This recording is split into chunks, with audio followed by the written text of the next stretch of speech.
There's a stretch of land between Charleston and Savannah where the tides move slow, but the stories run deep.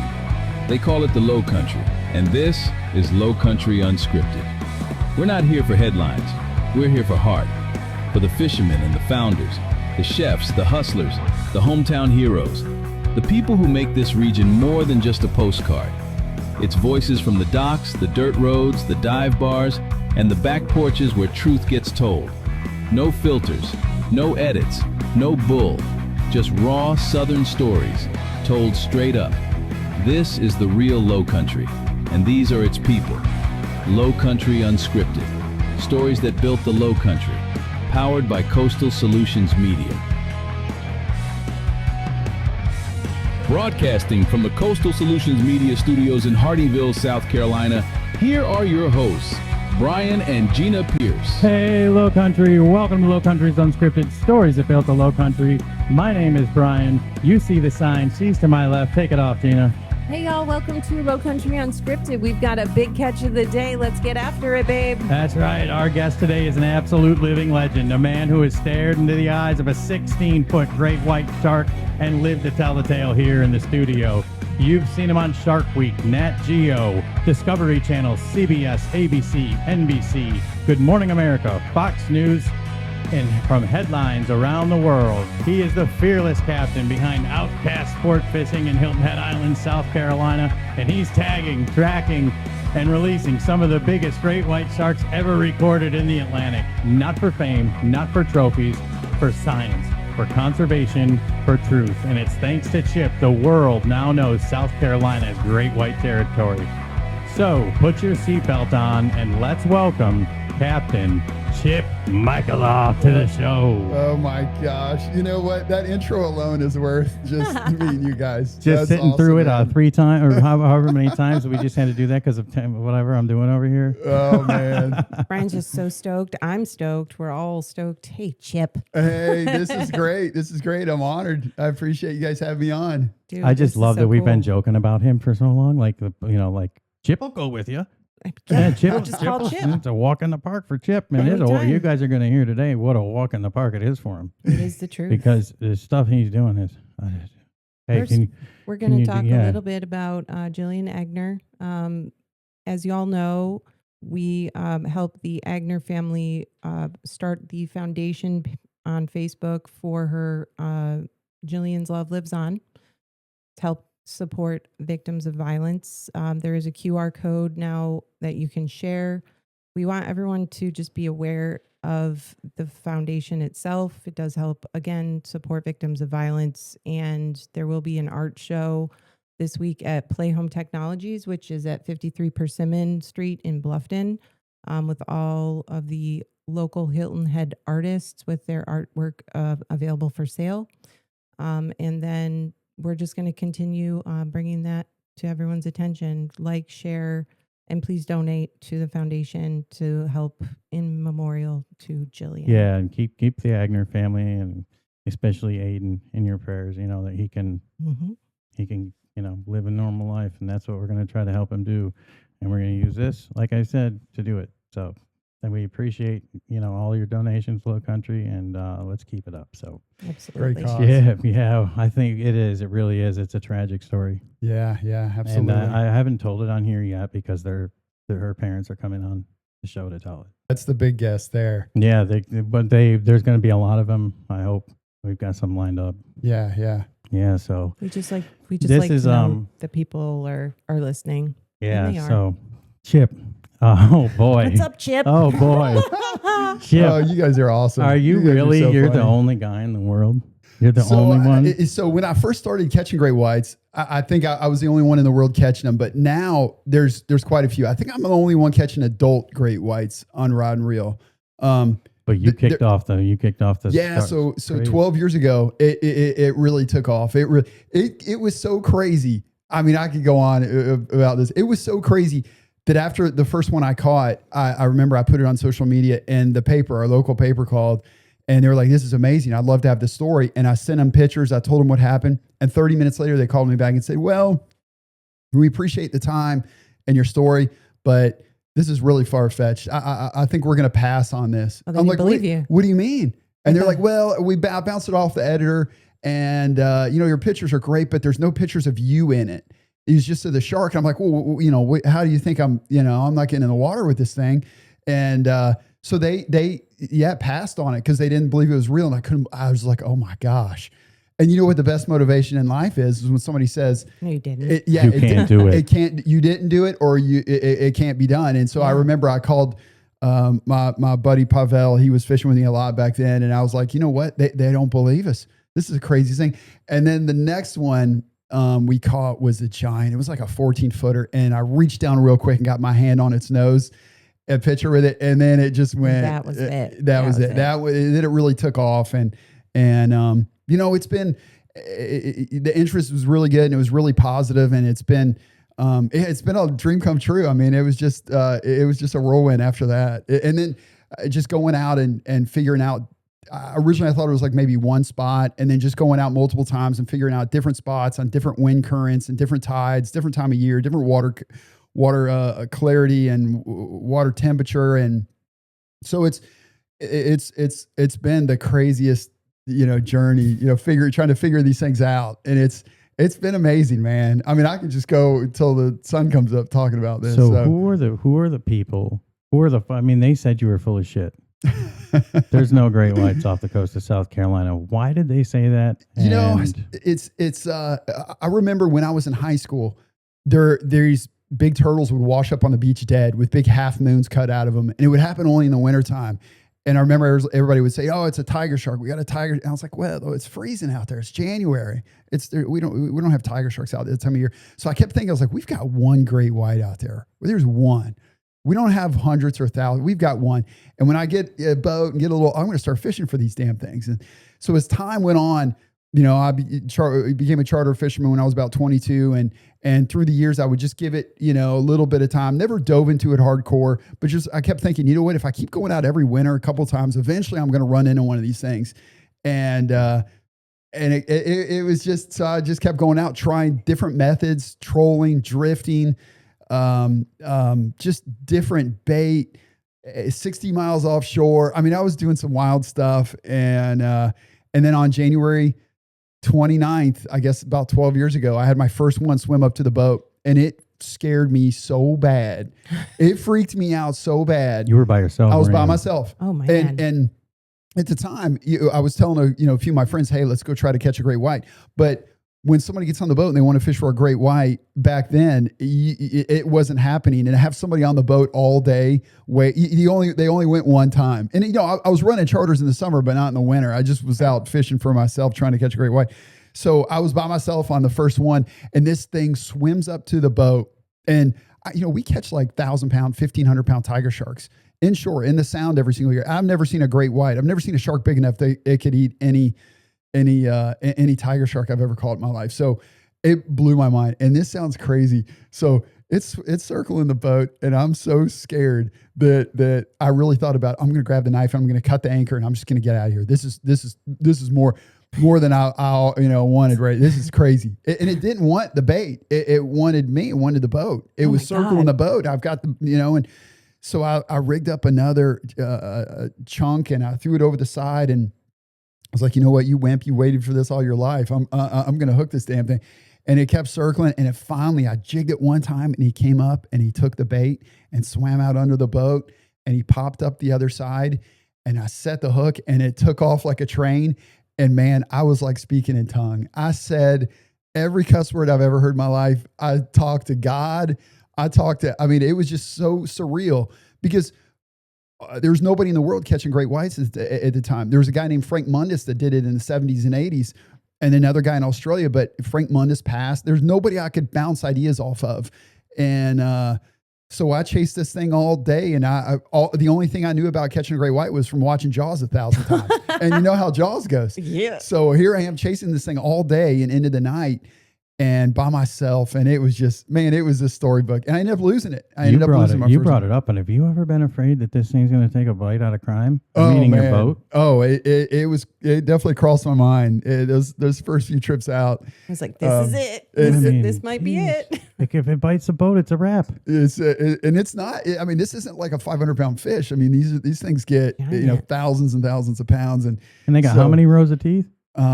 That's a good question. What do you think? 4, maybe 5? 4, 5, 6. Yeah. Somewhere in there. And from that first one, I'll never forget, like it messed me up. I'll never forget walking in the door, just going, I can't believe it. I felt like I saw Elvis. I won the lottery. All these mixed emotions that I've sought out what I wanted to do, which was see a great white, but I didn't land it. How did you even make it back to shore?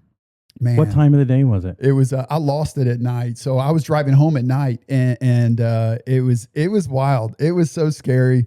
And I don't know how much you want to dive into. This is crazy. This part is kind of crazy. We got all night. So I go home and I can't sleep. I can't eat. I'm kind of messed up. Like I'm having nightmares and I'm even having like a little bit of like heart palpitations. That's how bad this thing scared me. Post-traumatic stress. I was, this is not very long ago. This is like 12 years ago, 13 years ago. And my best friend, Brian, he's a fighter. He was a fighter jet pilot, flew F-16s. This guy's been in war, a bunch. And I was telling him, my symptoms. He's like, you know what? I think you got a little bit of PTSD. Seriously. And I'm like, what? He's like, oh, little Mr. Fisherman here with PTSD from a little shark. Here I am dropping bombs on people. And you're getting from this damn fish. Scared me. And so I was like, okay, well, let's go back out there. Let's go.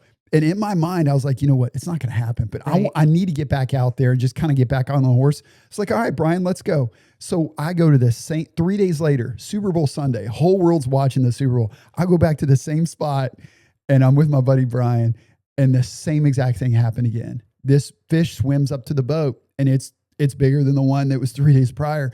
And it scared him so bad. He couldn't even turn the GoPro on. He was shaking so bad. And I was like, see, you dumbass. I told you. I would be the same way. I would be like, what the? It was. And I just kept saying, I told you this is, and I'll never forget. He looks at me. He was like, Chip, I feel like we're like playing with something we shouldn't be playing with. I feel like we're playing with the devil here. Do you feel like that? I did. I don't anymore. But at that time I did. And then, and then it just kind of, we ended up losing that fish too. And, it was, I actually lost the first 3 I ever hooked and it was extremely frustrating because typically you hook a tiger or a bull shark, you got him on permanently. He's connected. Yeah. You got to force him off. But I was using the same tackle I use for these sharks. And so I just needed to beef up my tackle and change my tactics on how I go after them and stuff. So, and then we finally got into the routine of trial and error because there was nobody I could call and say, hey, what kind of hook are you using? What kind of leader are you using? It was all trial and error. Right. And so everyone I lost, I was like, okay, lost them this way. All right. I lost them that way. Okay. I lost them this way. And then just kind of, sharpened the tools and got better and better. And then, got to the point where I felt pretty confident in going out there and getting them on a regular basis. And to this point, you've got hundreds. No, I've hooked a couple hundred and now I'm getting close to 100 landed. So I'm just under 100. To the boat and hands on the fish. It's how many, and you've tagged how many? I think I've only tagged like close to 50, maybe I would say. I didn't really start great whites. Yeah. The great whites. I think it's around 50 or something. I didn't really, and you know what? I don't force the tag. If the shark is kind of crazy towards the side of the boat, my biggest fear is accidentally killing one of these things. Right. It's if one washes up on the beach, I mean, man, with your tag in it, it'd be terrible publicity. Yeah. I mean, it'd be awful. I mean, I'm already, getting hate mail just for being a fisherman. So if one washed up on the beach, so my number one thing is I want these things swimming away. So I don't tag every single one. If I, notice that a little too lethargic or, something happened, I just want to skip. I just want to skip on the tagging. I want to get that fish out of here, get him moving, get him swimming, because as soon as you cut him loose, he's already in rehab. He's moving. He's going to start. Yeah. And I've never had a fatality. I've satellite tagged a ton of these, and I had one that was I thought it worried me. There was one that was a close call, and it scared me. I stayed up for a few nights until it started you're pinging. touted for your humane Well, I shouldn't be, but I appreciate it. Well, we know they do it a whole lot different around other parts of the world. Yeah, it's there's definitely some organizations, one specific, it's a little shady, but I've never had a fatality, so I want to keep it that way. And I feel like I kind of started this, and it's my baby. If I wasn't catching great whites, I don't think these other guys would be as interested in going out and trying. And I just, I'd feel terrible if people started killing them, on just watching my Facebook page and saying, okay, he caught one in December, caught one in January, February. So, I just want to make sure these fish swim off. How long was it? You said it was only till about 10, 12 years ago, but you've been a captain for what, 25 plus? Yeah, since 99.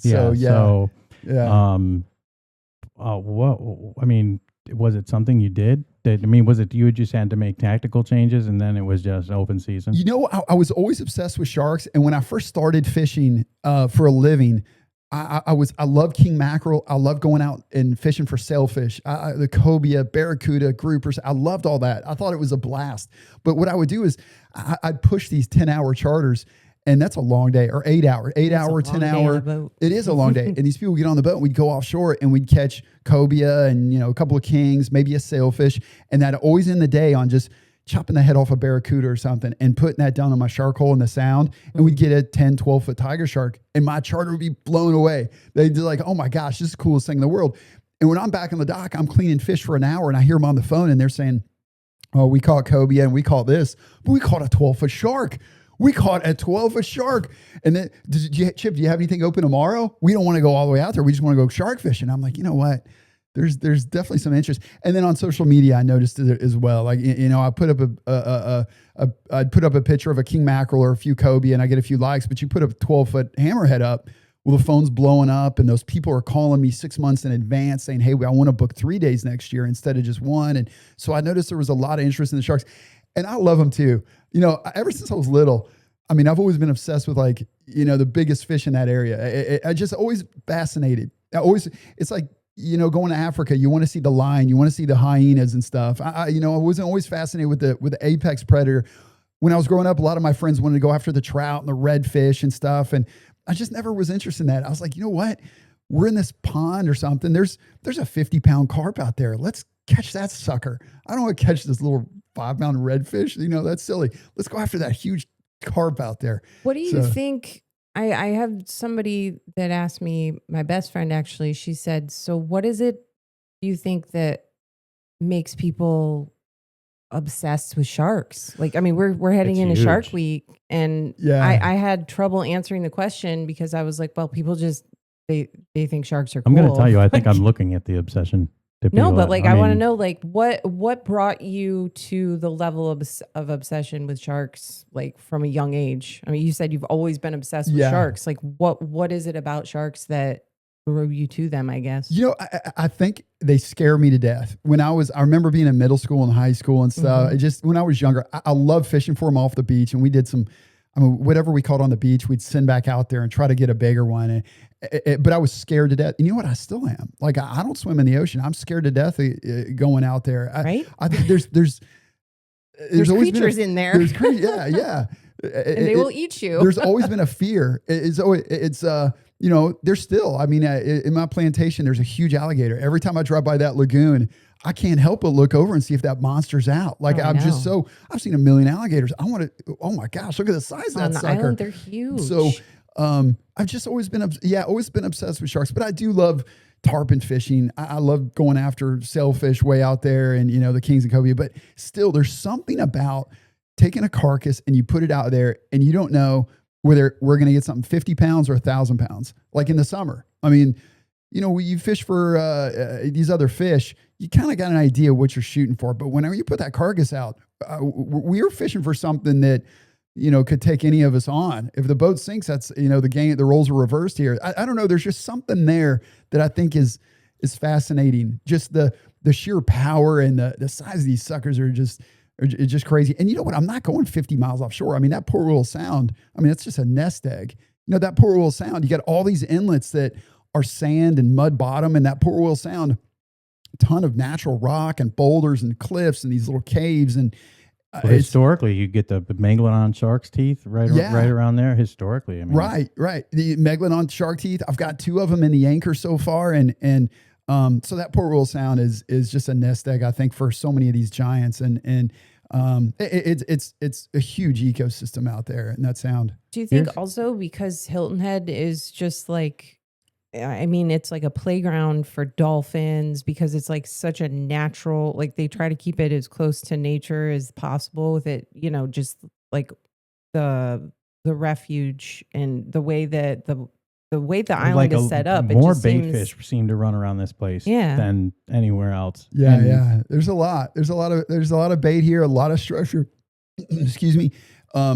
But it you know, sharks and any fish, they're always attracted to anything. Like if you a down plane, a boat, there's so much ocean out there. There's so much desert that one little thing, one little ledge, one rock formation is you got a whole ecosystem. You got little stuff growing off of it, and you get little smaller fish, then bigger fish, then you get some giant sharks cruising through there. So like one sunken boat attracts a lot, but that Port Royal Sound is like having 100 shipwrecks out there. There's just so much structure. Mm-hmm. And so every single outgoing tide, they smell all that. It's like a giant chum dispenser.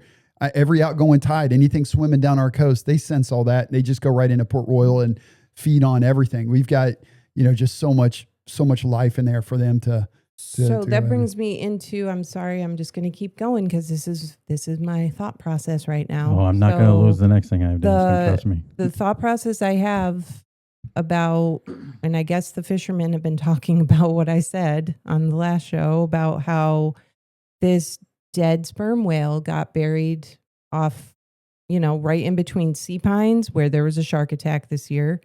And then Coligny, where there was another shark. I call it a scenario, a shark bite she scenario. She calls it a shark bite scenario. My shark bite scenario to be classy for everyone. But right in the middle of it is this dead sperm whale that they buried 10, 15 feet down. And it happened a week after, just start, Yeah. Is there some kind of correlation that you think that these sharks can still smell that dead whale and are circling around that area because of what they smell, and they smell the decay of this whale? I don't know if that's something that they can smell or not. Yeah, this is such a interesting topic. So we've had 2 shark attacks in the entire state right now, and they're both within a mile and a half. Yeah, a mile and a half for this whale. Yeah, I mean, we've got couple 100 miles of coastline and our only shark attack. So is that coincidence? I don't know. But whenever I've had this debate with a few whale biologists about what happens. And, one of them reached out and said, "Hey, Chip, look at this study. The study that was done in Australia says that when you bury a whale, it does not bring in sharks." And then later down in the study, it says, "But if you bury this whale in slush, if it's half water and half sand, it definitely has an impact on the sharks' migration." And that whale was buried in. Is that what that was slush? Buried in? Yeah, there's water there. Yeah. You hit water after about a foot here. Because I was going to say, they definitely if it keeps washing over where this whale is buried, regardless of how deep it is, the sharks have to smell it. They have to be able to sense that there's just the remnants of them. Remnant of dead whale. They buried it up near the dunes, which they did. A good ways away. It's kind of a catch-22. If you go too deep, you're going to hit water, and that water all goes out. Mm-hmm. It all goes out. But if you too shallow, then there's going to be a runoff. But they put it down deep enough where they hit water. I don't know. I think it's a sensitive topic. It really is. But it is. A lot of people are talking about it. Considering I work right there. Yeah. I can't caution people not to go in the water, but I know a lot of them are just kind of well. A friend of mine sent me a video the other day. It seems that they're calling the people out of the water because they see a shark present, and I'm yeah, I don't want to go in the water. Yeah, yeah. No. You know what? I would. And my thing is, and this is so sensitive. So I guess I got to watch what I say. But there's going to be people on the beach tomorrow right there, and they have no idea that there's a dead whale. 50 yards behind them. Yeah. I mean, I don't know if they ought to dig it up. I wish they had something you could put in the water to detect if there's whale there, if there's something there. I mean, I'll tell you this, for years, every single week, somebody sends me a video, whether it be my customers or a customer from 5 years ago, and they're like, "Hey, Chip, what kind of shark is this? It was cruising down the beach today," or I get these all the time. What kind of shark is this? This year is the first year I'm getting one every single day, and it's all in that area. It's all in that Caligny, South Forest Beach, northern part of Sea Pines. It's all, and they're every single day. I don't remember ever being like That's this. the thing. So I got a video a couple of days ago from my friend Joanne, and she goes to the beach and walks it every day. And she's, now here recent, she's like, "I'll get you a video." And she walks the beach, and the lifeguards are out there, out of the water, shark. I mean, we have not seen this, and now they bury this whale, and it's not, they don't, they're not reporting on it. But I mean, people are with their phones, and so I think when she told me about her shark bite scenario, I almost thought of it as like a joke. I was like, well, these sharks know that the whale's there. Like that's in my head. I'm like, they're not stupid. They have to know that whale is there, and they're probably like, I just hope somebody doesn't find out the hard way. Yeah, I really get nervous for these I know it. I know. Man. That's where I think there's a line there where, obviously this doesn't help tourism. But they're going to come regardless, though. They are. They're coming regardless. And, we usually get a couple shark attacks every single year, somewhere around here. And it's crazy. We get a shark attack and the next day people are in the water right there. And I see all the comments when I put a shark up. They're like, "Oh, we're changing our plans. We're going to go somewhere else." They don't. They still come here. It's just, the shark attack capital of the world is New Smyrna Beach. It's just south here in Florida. It's just south here. There's still millions of people that go there. It doesn't bother them. But I think having a whale right there. Yeah. I don't like getting in the water, but I definitely wouldn't get in the water, near that thing. And you told us this thing could have swam in from 200 miles. Yeah, it's an offshore whale. The sperm whale is definitely way out there. This isn't like the right whale that's 10 miles out, 5 miles out, or the humpbacks. This is a whale that came from a good distance. And but there was really no other thing. There was nothing else they could do for it. They could have dragged it out. There's other places in the world where they drag these things out, 10, 20 miles and just let the sharks annihilate it like piranhas, and it goes naturally. I mean, that's really what great whites are down here doing. I mean, they hunt bottlenose dolphin here in the South, but their job is to clean up the mess, which are dying or wounded whales and dolphin and stuff. So I say, let them have at it. Yeah, hell, they could have called Cito. Yes. Have Cito come out. They'll charge you $50,000 to go bring that thing out there. You know it, right? Yeah, call Cito. I don't know. I guess they just, they were trying to be humane about it, but I'm like, It's tough. I don't know. I definitely don't want to get. I don't want to be thrown right in the middle of it. But I think they should have dragged it out. I think they should have dragged it out and let the sharks just annihilate it. It would have taken them a few days, natural and then selection. And then it's done. Yeah. So cutting it up and carrying it out of here, cutting it up and give it to Chip for some chum. That would have been perfect. Yeah, I know. That's what I think. We all would have benefited. I would have tagged some sharks off of it and give my tagging information to all the scientists that dragged it out for me or whoever helped me. But anyway, they chopped it up, buried it on the beach, and now we have a question mark right there. So I'm just saying, I hope people are. I think that question mark might turn into an exclamation point. I don't know. Yeah. I don't know. That's why I was wondering.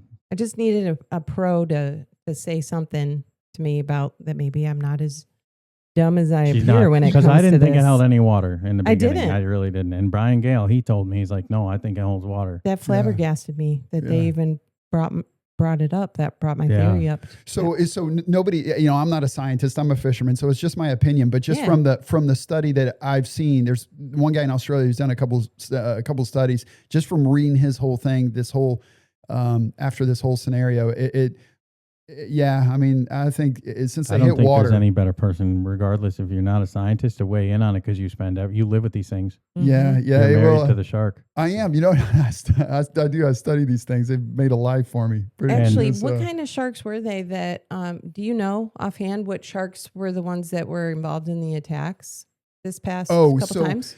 Yeah, so majority of our attacks here on Hilton Head are the black tips. Those are the ones that they're in really close. They're aggressive. They're not real. They're not real big. Thankfully, I mean, if these things were a few thousand pounds, we'd be in a lot of trouble. But these things are in real shallow water. They're competitive. I mean, they're so that's what I usually. But that first attack I don't want to say, but there's some rumors on how bad it was. If it's as bad as, a few of the rumors going around, then it may have been a bull. I think the majority, as soon as I heard it, I was like, it has to be a black tip. But then as, people start talking, there are a chance of a bull. There's a lifeguard bit a few, I want to say 5 years ago. I don't even know the extent of the injuries. You do? It's just rumor. Yeah, it's just rumor. What are the rumors? They don't really go into detail about it, like lacerations. I mean, I know she took. But she was airlifted, I think. Yeah, I mean, so usually when there's an attack on Hilton Head, they stick them in the ambulance, take them to the Hilton Head Hospital. This one was flown to Savannah. Yeah. There's only one other person that I'm aware of that was flown to Savannah, and it was the lifeguard from like 5 years ago. And I mean, he's lucky to be alive. That shark bite was from the top of right by his collarbone all the way down, and this bite was huge. I sent the picture to the scientists I work with in Cape Cod, and they were like, this person's lucky to be alive. We've never seen a shark attack where the neck was involved and somebody lived. Yeah, it obviously didn't take a full bite out of him, huh? It didn't. It grabbed him and I mean, it was big enough where it could have bit him in half. It was bad. I mean, it was a big animal. How big do you think it was? Based on the size of the a minimum of 300 pounds. I mean, this is a big fish. Was it a bull shark?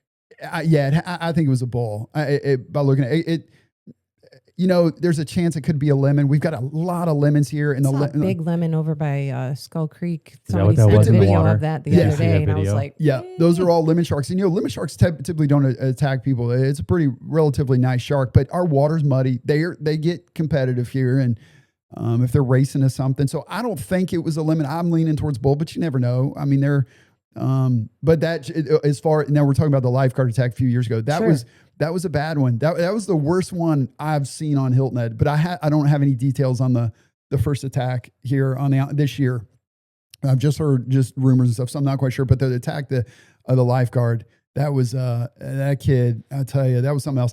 I talked to him a couple of years ago. One of his buddies reached out, wanted to book me, and I was like, you know what? I'd love to have this kid on the boat. I want to talk to him. I'm so interested. I mean, sharks are my life. I want to know more about it because the actual event. Yeah, he was on lockdown. He wasn't talking at all, and so I finally, he finally called and I was asking him questions about it, and I don't think he knew the severity of it until once he kind of got out of the water and saw it. But I saw the picture of it, and I gave my word, never to disclose the picture or anything. But it's bad. It goes from about the bottom of his rib cage all the way up. I mean, how did he not lose his arm? It was nasty. His life and went right around his heart. It was and his jugular. Yeah, it was nasty. It was definitely he's very lucky. A doctor would tell you he came within millimeters. This is why I only swim in pools. That was Have you ever heard of the Shark Bites app? No, I don't think so. It's an application. I don't know. A friend of somebody I used to go to, or somebody I was in high school with, created it. He's been a shark freak his whole life. His name's Eric Knox. And anyways, it records shark bites so that people are aware of them. Interesting. Yeah. There's a few. There's another one like Shark Attack Files. That's another one. I think that's what it's called, and it shows all the shark attacks in the current. I mean, they're pretty up to date on when. Where it is and the date and some specifics in there. Yeah. But I don't know. It's always fascinating. I'm obsessed with sharks. I'm obsessed with the shark bites and that's so yeah. One thing I know I had in the beginning was that you stared in the eyes of a 16-foot great white. I've been dying to ask you this question. What do you see in that dark black eye? Because I know you see something. Oh my gosh! You're known as the dream, great white man. Shark Whisperer. It's the dream. Yeah, it's just like Jaws. Looking that black. But if the sun's out and you're close to it, it's actually kind of a navy. It's not as black as I thought, as I saw on Jaws and stuff. It's kind of a navy color, but there's nothing in it. Like, isn't it just black? It's black. I mean, it's just about. Yeah, it's just about it's adrenaline's going. Out of it, I assume. Their vision is incredible. I mean, these things are going down 2,000 feet in pitch black and hunting squid and 100 miles offshore. So their vision is spectacular. You're looking at this thing, and I don't think you can have a bigger adrenaline rush anything in the world. You can't jump out of a plane and feel the same as being connected to one of these things. It's the most amazing feeling in the world. And every single time somebody wants to book you for a great white trip, I always tell them the same thing. It's the most boring day of your life. It will be the most boring day of your life until this thing shows up. And when this thing shows up, it's going to be the craziest day of your life. And it's going to scare you so bad at first. And It's just, and then you're connected to the baddest fish in the ocean. There's nothing in the ocean. Well, you got the orcas, but it's a mammal, so baddest fish in the ocean to ever exist since the megalodon in it. It's just crazy, and I think the coolest thing is we're not in Australia. This is right here in South Carolina. So, to do it in our backyard where for years and years, hundreds of years, nobody knew they were here. Nobody thought those numbers. And my originally when I was fishing for these things, I'm like, okay, we've got one that comes through. And through the years, through doing this, we've got thousands of them out there. I thought after a time I was like, okay, maybe a dozen. Okay, have you maybe caught the 50. same one twice? I did. The first one I ever caught, I recaptured again 8 months later, which was maybe the most important fish I've ever caught, because when it comes to sharks or really any fish, if you really put them through the grind, if you traumatize these fish, they'll leave the area and they'll never come back to that same spot. But if you quick release, you don't put them through hell, they'll come back. And I released that shark, the first one, and 8 months later we caught him again. I couldn't believe it. Was your first one? It was my first one. The first one I ever landed. Not saw, because I lost that one, but the first one I ever landed was a little one. And then 8 months later, we saw him again. We caught him again, and I couldn't believe it. I'm like, oh my gosh, what a dream! Because he definitely swam away and came back in that 8 months. Yeah. Oh yeah, most definitely. That fish came back. That's the only one that I know that's ever been, recaptured. And here's another crazy stat. This is why I think we have thousands of them out here. So I work with Dr. Scomo and Dr. Winton. They're based out of Cape Cod. They've tagged like 280, and they don't catch them. They just drive up next to them in a boat and pop them with a spear, and they put an acoustic tag in them. They've got like 280 of these acoustic tag great whites swimming around the New England area. And all those 100% of their sharks go south. They all migrate. They all leave that area. 280 of them have all come down here in this area. I have not caught one of theirs yet, but all of theirs have been down here.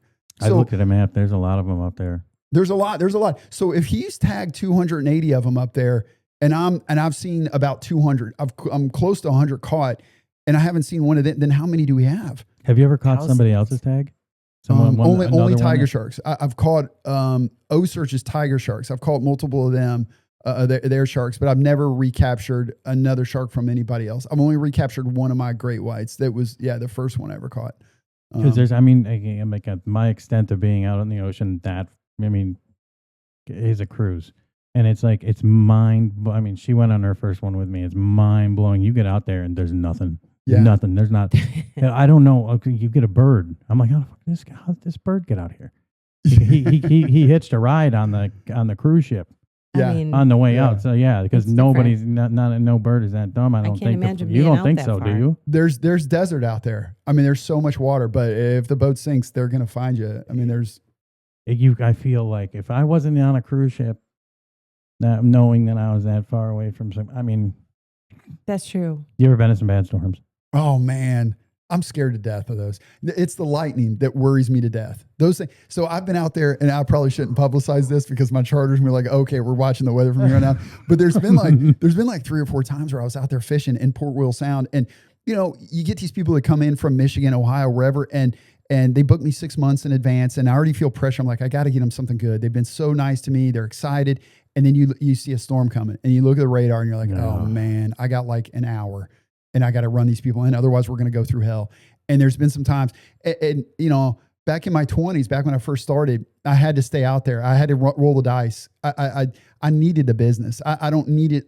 I know I can cancel, and so I really needed to stay out there because times were tough back then.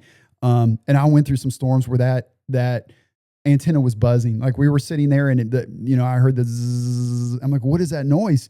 And we look up, and I'm like, oh my gosh, it's coming from the antenna. The boat's charged, and it's trying to get hit by lightning. Because back in the day, remember before you get hit by lightning, they say your hair sticks straight up. There's because it starts from the bottom. It starts with where you get charged, and that's what the boat was.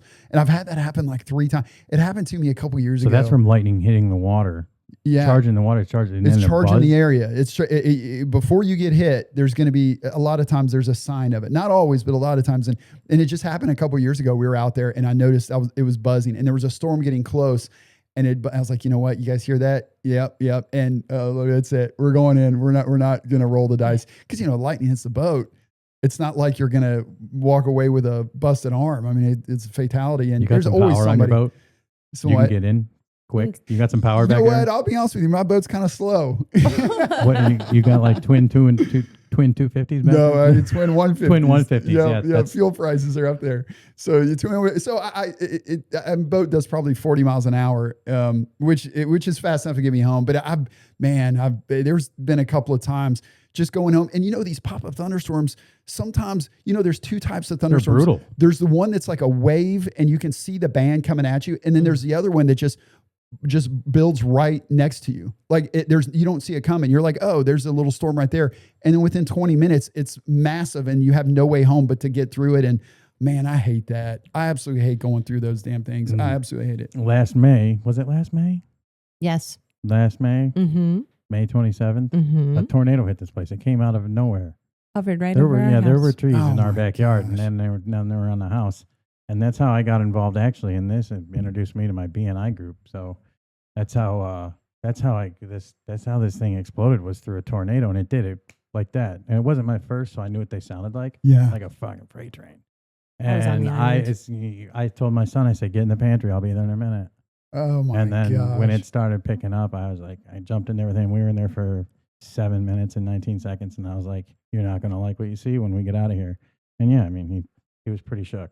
Yeah. So yeah, like the weather can around here change in the blink of an eye, and I imagine you have to have been in some doozies. Man, some bad ones. We're so lucky to have the phones. I mean, back before the iPhone, I remember having the BlackBerry and trying to look at the radar. But before the BlackBerry, I had to call. I had to call, one of my friends and say, "Hey, how's it look? Hey, how's it look? Check it. How's it look? How's it look?" Just constantly checking the radar. And then the BlackBerry came out, and then you're like, "Okay, I get some." And then the iPhone, and I mean, I'm in the summer, like in July and August time of year. I mean, I pick up my phone every 20 minutes and pull up the radar just to see. You know. Must have a satellite phone out there. I mean, no, I'm in pretty close. I get pretty good cell phone range.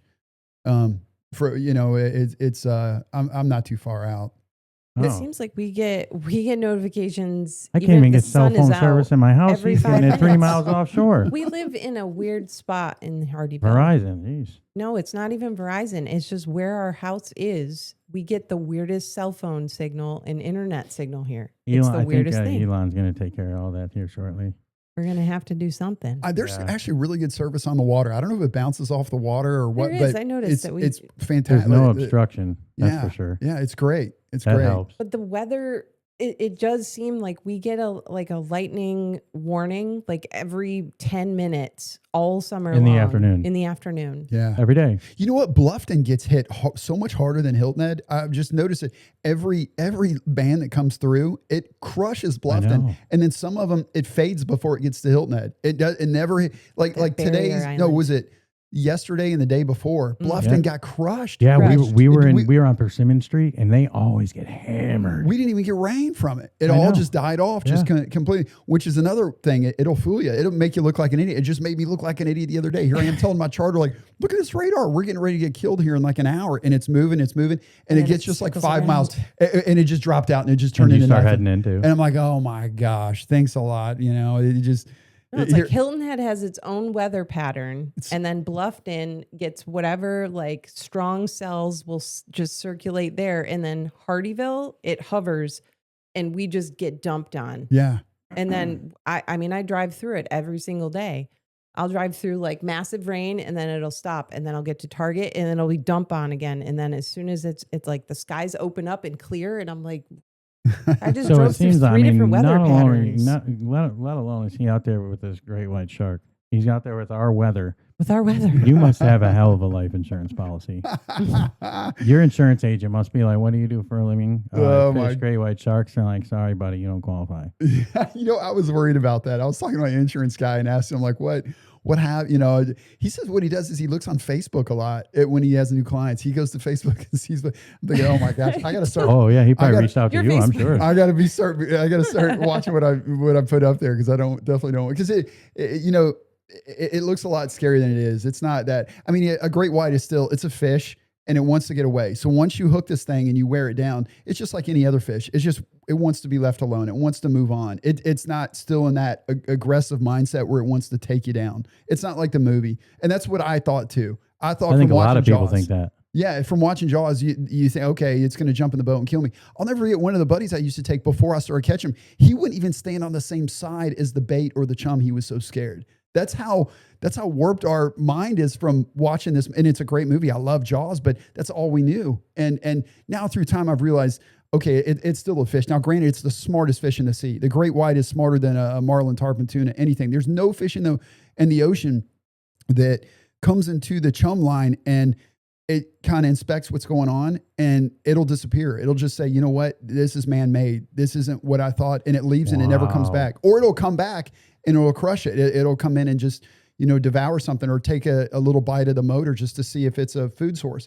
And then once you hook this fish, it's not like anything I've ever experienced. Like if you hook a king mackerel or whatever you're fishing for, it's going to take the bait and it's just going to smoke it and he's going to take off like a bus and he's going to wear himself down and you slowly start bringing it back. I figured that's what these did. A great white is completely different. A great white, you hook it and it takes off and then it realizes, you know what, I'm hooked, and he starts turning it around. And I think of it as like a dog when you pull on its tail, it zips around and he comes around and he starts biting at the leader. He starts chomping, trying to free himself, and then he'll do some barrel rolls 300 yards They're away. constantly biting that thing, aren't they? There's definitely a thought process there. There's not the panic that the other fish have. The other fish just panic and just run and just want to wear themselves out. But these great whites, before they're hooked, they swim up to the boat and they're very meticulous and they're just not the crazy animal that you see in these movies. And that was what was fascinating to me,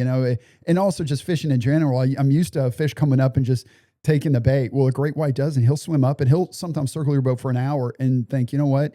Yeah, this isn't right. And I'm going to leave. And the males are always a lot more aggressive than the females. The females are a lot slower. They come in. They're a lot bigger. They're bigger. They're a lot bigger fish. And the males are a lot more aggressive. And you know what? There's no science to it, but I would bet that the majority of our attacks, whether it be black tips or anywhere around the world, I bet they're males. I mean, the males are just a more aggressive animal fish wise than the females. But the females are bigger. It's a bigger animal. But the way they circle the boat, a lot of times you can guess what it is just by the way those they're acting. videos of him when he's got the drone up and you see the shark next to his boat. Oh yeah. You're like, oh, I hope Chip makes it through this one. Have you ever seen one jump out of the water? The first adult I've ever caught jumped and it scared me. And I was with my buddy Troy, and he's a professor at Tennessee, and he was on the boat. And this is the first big one I ever hooked. And this thing jumps about 50 yards behind us, completely out of the water. This is like a 2400. Did you have that on tape? No, I didn't. Oh, because you got him on tape it's like jumping when out. You have one, Nat I Geo think. does that, like the slow-mo thing where they snap it, like that is terrifying. Yeah, because you can see the gums in his eye. Oh yeah. Like you see them like jump and then I can't even, that's what it's my amazing. nightmare is. You know made what? of. When the first one I ever saw jump, it was like slow motion. I just cannot believe I'm looking at this fish. And as soon as it hits the water, he comes at the boat. He starts swimming at the boat straight towards you. after he jumps. And I'm in a 26-foot boat, so immediately I'm thinking, you know what? If this thing goes airborne again and lands in the boat, we're swimming with this thing. Do they normally breach when you hook? No, not rare? all of them. Some of them do. I had one jump twice. Completely out of the water. A lot of them do this thing we call greyhound, where they like it's almost like a porpoise or like a dolphin. Yeah. But it's rare that they come completely out. I've only had a couple come completely out of the water, but they do breach somewhat. It's crazy. Trying to get the hook out of the mouth, just like any other fish. Yeah, full panic. How about this? How about these fish have just a million years of not fearing anything, where it's also the only fish I've ever hooked where if you lose it, he comes back. Like if you hook a tarpon or a black tip shark or whatever, and you lose him, he's gone. He's not coming back. That was your shot. Coming back, Chip? This thing doesn't have any fear. You can fight this thing for 5 minutes, and if he spits the hook, the sucker comes back. It's absolutely mind blowing. I was out with this thinking he wants to chum in your boat, and that's my fear. Yeah. I had this group, these two attorneys from Atlanta. And we hooked this big one. It was definitely over 2,000 pounds. It was a giant, and it greyhounded, and it jumped completely out of the water and spit the hook. And I'm like, oh my gosh, we missed it. Now, they don't all come back, but a good portion of them jumps out of the water. And I'm like, so I'm re-rigging and I'm getting ready. The sucker came back, and I'm like, oh my gosh. And so I'm trying this new hook out because I've been experimenting with different hooks. I hook him again, takes off again, spits the hook, and he came back another time. He was teasing you. It was wild. Yeah, he was. It was absolutely a tease moment. Like, hey, you know what? I'm going to do it again. You know what? They will frustrate me, you. They will drive me bananas because it takes me like 2 days to prep for one of these great white trips, sure. And then you get that one shot and something goes wrong. Your customer hits the prop or does anything. If something happens and you lose it and there's nothing, oh my gosh, it's so aggravating. It's crushing. It's absolutely crushing. It especially if it's a giant. I don't mind losing a 10-foot or something, but the days I've lost giants, it's like that part. I don't know if you guys seen Rounders, but at the beginning of the movie is like, I don't remember my best wins, but I can remember my worst defeats like they were yesterday. And I remember these two, there's two specific great whites that I lost. And I think about them. It sounds crazy, but I think about them like every day. There was one I got with, I hooked with Matthew Smiga from Atlanta, and we hooked this sucker and we chased this thing for hours. And I never even put a dent in this shark. It was just so enormous. I mean, just could not slow him down. And it's just freak of luck. He just spit the hook. And Did he get close to you? Did you at least see him? Yeah, I saw him. He was enormous. I mean, he was right behind the boat. And, being a fisherman, I'm not a scientist. I want to catch the biggest fish in that pond. I want to catch, I'm a fisherman. I want to catch a big fish. I don't want to catch it. So I want to catch the bit, I want to catch a 4,000, 5,000 pound great white. And that one was enormous and just bad luck. And then there was another time that was more recent. It was just 2 years ago. And I had a scientist on the boat and my neighbor on the boat. And this wasn't a charter. I was just, and we got another giant. And I think about that one all the time. We hooked a giant and we chased that one for a long time. And it got in his bad pattern of doing these barrel rolls. And it kept tangling up. And I was like, oh, I don't like this one bit. And he kept doing these weird barrel rolls. And it was an enormous animal. And we blew it. We lost it. The tackle break? And it was just like, oh my God, what's that? The tackle break? Yeah, it did. From the rolls? Yep. Yeah, it just tangled it all up. And I got to go back to, there's this one guy who taught me a lot about sharks. He always would tell me, it's like, not every fish is meant to be caught. Sometimes they just do these weird rolls and they get in these weird patterns and it's just like everything. You can't, you're not going to get a home run every single time you get up to the plates. But I do think about those two that I lost. They were huge. There's another big one I lost on a dead whale that was floating out there. That one was probably. I saw that video. Yeah, there's a couple of big ones on that one. We had a lot of fun. Couple? There was one that was enormous and it was huge but there was a few that were like 13, 14, 15, but there was one that was huge on day one. We spent 4 days on that dead whale. And man, that was a dream come true too. That was amazing. 4 days. So you just went back out, or you stayed? Yeah, no, I went back out. And what's the odds of this? What are the odds of it staying there? So for real. This is some crazy stuff. So for years, and this is going to sound really arrogant, but it is what it is. So since the first year I caught my great white, I had shark. We had some Discovery Channel reach out and they're like, "Hey, we want to do a show." And I shut them down. I was like, "No, I'm not interested. No, I'm not interested." I always shut them down because once I take these guys out and I show them how it's done and where they're going to shove me out of the way and they're going to do it on their own and they're going to make, they're going to make shows off these areas that I found in my method. Mm-hmm. And I don't want to teach all these guys. So I always shut them down. So there was one year I said, you know what, I'll do it. I'll do it this year. But everybody's got to sign this, this contract. And so they all said, okay, let's do it. And what are the odds of this? The same year that I say I agree to it, I get a dead whale here. And I was like, oh my gosh, what are the odds that a dead whale is floating off? You feel bad. They were with you for that? They were with me. I had Discovery Channel, the producers and all the camera crew. And I didn't want to tell them like right out the gate what we were doing. And I just told them in the morning, I was like, you guys are just going to be blown away what we're going to do today. Because I already spent 1 day on it. So I already had an idea what was going to happen. And we went back out there and found it, got back on it. And it was hard to go home. Like it was really tough to go back because there were so many great whites circling this thing, and you're watching this that I didn't want to be a fisherman anymore. I just wanted to be a bird watcher. I mean, it was just the sharks. I just wanted to watch them because the first one we hooked was like a 14. They were footer. going to town on that thing. It was awesome. Have you seen this video? They are going to town on. Who owns that video? Is that your video? Did you take that as a cell phone video? It's like 50-50. Part of it is Discovery Channel and half of it's mine. Did you take that on your cell phone? Some of them came from mine. Some of them came from there. So I don't know.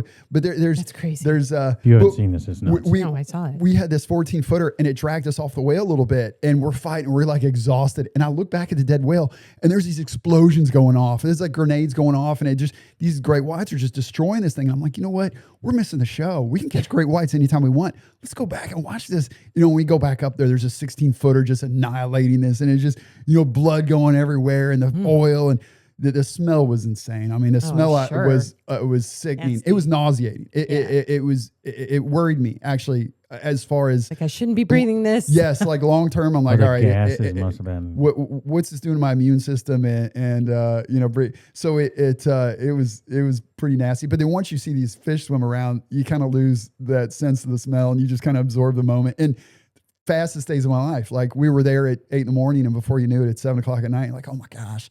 Do I have to go home? I don't want to go home. No, you brought this up a minute ago, so you opened the door. I gotta ask. So there's a video out there, and there's somebody that gets in the water. Oh yeah, yeah. His photographer. So my first part, I can't wait. This so that's Taylor Horton. Taylor is Taylor, you're nuts. Taylor is without a doubt the nicest guy I've ever met in my life. This guy calls me up out of the blue and says, "Hey, I've seen you catch these things. I want to do a documentary on these great whites, and I'm really already skeptical on who I take. I'm really particular, and so he's like, well, let's meet. So I meet him at the marina, and this guy is so nice, and just a hardcore Christian, and he wants to sign a contract. He's like, I want to sign a non-disclosure just to give you a chip. You can trust me. I promise. Just going on and on. Right there, I was like, all right, I'm going to take it. Let's do it. And you know what's cool is I was already watching some of his videos, and they were so. He made catching a redfish look like it was the Declaration of Independence, like with the music and the slow motion. So I was like, all right, I'll take you. And he started talking about wanting to get in the water. And I'm like, you know what? Nobody's ever gotten in the water with a great white in the Atlantic in history without a cage. There's some people that did it with a cage, but nobody's ever swam with a great white in the Atlantic. So you know what? You could be the first one, but I am concerned. Remember I told you, I was like, nobody's ever gotten in the water, not in a cage. And there was a guy. The reason I know that there was there was a guy named Joe Romero that reached out, and he's this guy that does a lot of film stuff. And he told me that he's like, I want to get in the water with one, and I wasn't real thrilled with that. But he told me the reason why. He told me a few of the reasons why that nobody's ever been in the water on this side. So anyway, we go out there. We've caught a few, and Taylor's getting comfortable with it. And he's like, Chip, I want to get in the water with this one. Let me get in. How big was it? It wasn't a big one. I want to say it was like 10 foot, 11 foot. And he was like, Chip, please. And I'm like, oh my gosh, he's begging. Please. We got this thing leadered. But you know what? It's not the shark that worries me. It's the other one. What else is in the area? I've got this 10, 11 footer on the side of the boat, and he's exhausted. He wants to leave, but what else is in the area? So Taylor jumps in the water, and he's, and I'm like, oh my gosh, I can't believe this. And he's getting phenomenal, footage, and he's going underneath it and everything. And I was like, okay, I'm going to pop the hook, and you swim with it, and you can push it off. And so we pop the hook, and he grabs hold. I know. And he swims with this thing and pushes it off. Always. And then I'm like, now get the hell in the boat. Come on. Let's go. So he gets in the boat, and he jumps in with another one and another one. And this part changed everything. So the first day he got in, it was the day we actually got 7 in one day. And he got in the water with 2 or 3 of them. So the next time we went out, I called him up, and I was like, Taylor, you want to come with me? We're going again. Yeah, and this is a week or two later. And he was like, oh, Chip, I can't. I already committed. I got to film a wedding. I'm like, are you sure this can be good? He's like, yeah, I can't go. So we go out, and I probably shouldn't tell this story, but his mom already, I'm sure, hates me already. Oh no. So we kid. I got this a little shark. We caught this 8-foot great white. I leader it, and I got him on the side of the boat, and this girl's on the boat named Haley. And Haley's in the back, and she's like, Chip, have you seen the size of this thing? I was like, yeah, it's about an 8-footer. And she's like, no. This one's giant back here. I go, what? And my buddy Patrick was like, give me the leader, go look. So I give him the leader, and I go back there. I'm like, oh my gosh, there's a 15-footer swimming behind the back of the boat while I've got the 8-footer on. And immediately, and Taylor's about to get in the water. And that was the trip. If Taylor went with me that day, he would have gotten in that water with a 15-foot shark. Right. He would have been in the water. And not only that, but remember what I said about the male? That was a male great white. That was a 15-foot male swimming behind the boat. He wanted that that 8-foot great white. We had that little one. So I'm watching that, man. I'm like, oh my gosh. Wait a minute, they'll eat each other? Yeah, oh yeah, they would definitely go after them, especially one of that That's size. That's rare that a breed will eat, something will eat itself. Yeah. Then the hair stuck up on my back of my neck because I already was like, you know what? If he was with me, he would have been in the water right there, and then I'd have to explain to Taylor's mother that I'm coming home with his torso. There had to have been a reason why he had to shoot a wedding that day. There's reasons why he didn't come with you. We didn't even tag that 8-footer. I just popped the hook real quick and pushed real hard to get that fish out of there before it was getting ready to get eaten. And Seriously. and then as soon as the whole ordeal was over, I called him. I was like, man, no more. You're never getting in the water again. He's like, why? What happened? I was like, this is what went down. But my dumbass, I've let it happen a couple times where I've been convinced. I had another guy named Ben Friedman. This guy is an adventurer. I mean, he's awesome. He had this photographer fly in from Alaska that was shooting The Deadliest Catch, and he had like this $50,000 camera. They wanted to get in the water and get some underwater stuff, and so we got one with Ben, and the shark went under the boat after we hooked him, swam under the boat and took off, but the line was caught on a barnacle, and this is in February, and Ben was like, Ben, and I was like, Ben, he wanted to get in the water already, and I wasn't for it. And I was like, Ben, this is your chance. If you want to jump in the water real quick and get this off the barnacle, I'll let you, because the shark's now 200 yards away. If you want to jump in real quick, otherwise we're going to lose this guy. He's like, absolutely. Takes his shirt off, takes all his gear off. He's in his tidy whities, jumps in the water. Notice it jumps in the water, swims under the boat, pops it off. He's like 3 barnacles. It was on 3 barnacles. Jumps back out, gets on the boat, puts his fighting belt on in his underwear, and fights this great white. Wait a minute. There's a video, I think, of something I've heard this. Fights this shark in his underwear and gets this shark to the side. And I can't believe it. And his photographer jumps in the water and he gets the most incredible video footage I've ever seen, and he still hasn't released it yet. He's still holding on to it, and this has probably been 4 years maybe, and but he's got some amazing footage. He hasn't really. I wish I had it, but anyway, that was amazing. He got out of the water and celebrating. Man, that guy hugged me so many times. I'm secure with who I am, but I don't know if I've hugged a half naked man in his underwear as many times as he hugged me. I think it's an appropriate time to start maybe at that point, at that juncture, because it's wow. But it was amazing. It was February too, for him to get in the water. It was freezing cold. It's always cold when you're going out and do this, huh? Oh man, it'll test you. I mean, you go down there in January and February, and there's ice on the boat, and everybody says the same thing. It must be nice. Let me tell you, you come down there at 4 a.m. and you're walking on ice, a frosted dock, and you're carrying frozen bait, and you're exhausted because you've been up since 2 a.m. and you prepped all day the day before. It's not easy. I can't do this every single day. Sometimes I'll do a stretch where I'll do 2 back to back or something. Something's really hot, but it is tough. How much bait do you cut to bring out there?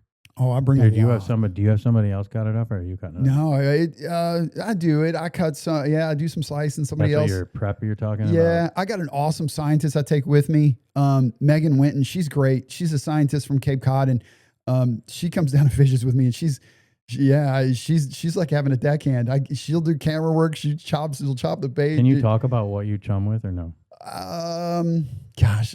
Is it all natural? It's not illegal, but man, people get so upset. I probably shouldn't publicize it, but I use just about any. I've used everything. I really have. I know a fisherman. They don't. I'll tell you this: there's not one thing that they love more than the other. They'll eat anything that's not like rotten. But I've tried everything, and everything seems to work. There's a couple things that I like more than the other that I probably shouldn't publicize, but there's, I'm chumming so hard that I'm trying to make myself look like a dead whale. And I think that's why a lot of them leave, because they come into the area and they'll circle and they're like, you know what, this isn't a dead whale. This isn't what we expect. There's too much sound that's unnatural, and they hear us panicking. They hear my people going, oh my God, they hear you. I mean, the sound in the water. I've jumped in the water before, not for great whites, and you can hear people talking outside. So they definitely can hear the, what's going on. And I wouldn't, we don't know. I wouldn't be surprised if they could feel your heartbeat out of the water. If they swim past you in the water, they can feel your heartbeat. I heard you say that. So, It's from the things on the nose. Yeah. It's what they can pick up is wild. You know, natural selection. You know, it's like the flying fish. The first one when dolphin are chasing them, the first one that hits the water is the one eaten, takes them out of the breeding pool. So that it just you know, through time we now have the baddest fish in the ocean. Now, when you guys see the things that you shake up and down in there, yeah. Is that? Please tell me you don't use one of those. No, I don't. Because you would be so wore out. I know it. I know you it. got done chumming with one of those. Yeah, those were really popular maybe 20 years ago and stuff. But it's the only thing I've ever seen. Yeah. You know, I never really got into that dispenser. That I know what you're talking about. I can't remember what it's called, but it's got the holes in it. Yeah, it's got the slices and stuff. No, I've never. You got I don't a big use that. blender? Is that what it is? No, we just do the old method, just chopping and throwing and hanging stuff on the side, and just chopping and throwing stuff over the side, but not too much. I think if you overdo it, and chumming, believe it or not, there's like a technique to it. I mean, if you go, you got to keep going, because if you're chumming and you put out a bunch of stuff in the water, that current's taking it out. But if you slow up, the fish is going to go the opposite direction.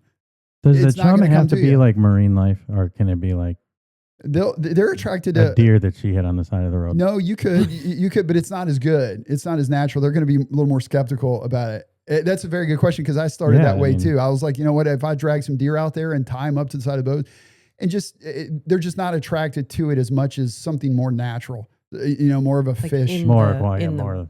They're attracted to what's in the water already. Right? Yeah. It'll work though. A deer would work. A cow would work. A cow. Yeah. You know, that sort of thing would work. They got a ton of blood in them. Is blood the main thing? I mean, like oil. Oil? They're more attracted to oil than they are blood. Yeah. Oh, wow. Yeah. I would have never. Dead whale. Oil. Yeah, oil. Yeah. Man, when I was on that dead whale, the one how much oil seeps out of them? Can you see a slick? Oh yeah, you can. I mean, it is so thick. I mean, if I throw a rope over the side, which we did a couple times, we had something go in the water, or we pitch a bait out. If you bring it in, it's like it's like a candlestick. It's so wild. What color is it? It's like a yellow. It's like almost clear, but there's a little bit of a yellow tint to it, and the smell is unbelievable, and it doesn't come off. I mean, I had to wash all my clothes 3 or 4 times, and my dog's like trying to get through the drywall, just trying to get to my coat. I mean, the smell's unbelievable, but there's something with that oil. And one of the scientists told me that there's, even with our technology, we can't reproduce that. We still can't produce what is that oil that's on that comes off that carcass. But it's so nasty and so thick. Anything that goes in the water and you touch again, it's your hands are covered in it. I remember there was a rope hanging. It's like being sprayed with a skunk. Yeah, it is. Yeah. But the skunk. And well, I smelled her fish oil. She used to take fish oil vitamins, and they stink. They do, I can't. So look at them things. They're in plastic, or I could smell that whale before I could see it. That's how bad the smell was of this thing. Yeah. It was unbelievable. How did it not go anywhere? Like you were able to just go out and locate it the next day? It started in Myrtle Beach. And then, it started. Yeah, they was originally off Myrtle Beach, and then I spent the first day on it in Charleston, and then it drifted to Hilton Head, and it spent the rest of the time off Hilton Head, which was like so convenient because I'd go anywhere for this thing, but it was right here off Hilton Head, which made my life, the so Gulf easy. Stream brought it right down, huh? Or no? It was a right whale, so it's not real. It was inshore of it. When the right whales are coming in, they're inside of the Gulf Stream, and then when they go back up north, then they ride the Gulf Stream up. So how big can they get? I think it's like 55 feet. Have you seen one over? Oh, we see them all the time in the wintertime. Yeah. That's so cool. We see. I'm scared to death of these damn things. Of whales? Yeah. Whales. And I'll tell you why. There's been a couple of boats sink from hitting these things. Oh, yeah. Because they're super slow. It's not like a humpback that's moving. These things get on the surface and they just sit there like a dock. They're just sitting there. If you're traveling at night, there's a boat down in Florida a few years ago that hit one, and he sank right as he got into the inlet. I think it ripped his rudder or the shaft out of the boat, or did so. Anyway, I can't remember the exact story. But then there was another one, the main one I always think of. There's a reef called the Eagle's Nest Reef. It's like 20 years ago. There was a guy who hit one at the Eagle's Nest Reef, and his boat sank, and he was plucked out of the water just before it completely went down. You ever hit anything going out there? Yeah, I've hit turtles before. Aww. They'll. You tag those? It's not like it's you tag turtles? I know No, that's a big thing. I don't hit. I don't. It just you're driving along and a turtle pops up right in front of you. Like there's nothing you can do. It's like a squirrel. Black. And there's so many turtles now compared to 20 years ago. There's so many out there. It is. That is good to hear. It's good for the ecosystem. We've got a lot of sharks that want in on those. I mean, they're there to eat jellyfish. I mean, it's good. The more animals, the better. But I've never hit a whale, but I am scared to death of running into one. I'm scared to death of driving at night in the wintertime, running into one. And that's what I'm saying. My buddy Mark Fink he's always telling me, he's like, no, you got nothing to worry about. You'll never have a whale. And then a couple of years ago, he's driving home. He said the sun had just set. There was just a little bit of light and one popped up right next to him. He's doing 30 miles an hour and one pops up. He's like, okay, I get it. One was like 15 feet by me. And so it's, you see him a lot, huh? Usually every winter we see a couple of them out there. And you know what, man, I tell you, I figured that they were smart like dolphins, like they could. But they're not. I don't know. I don't know. They're smart like dolphin.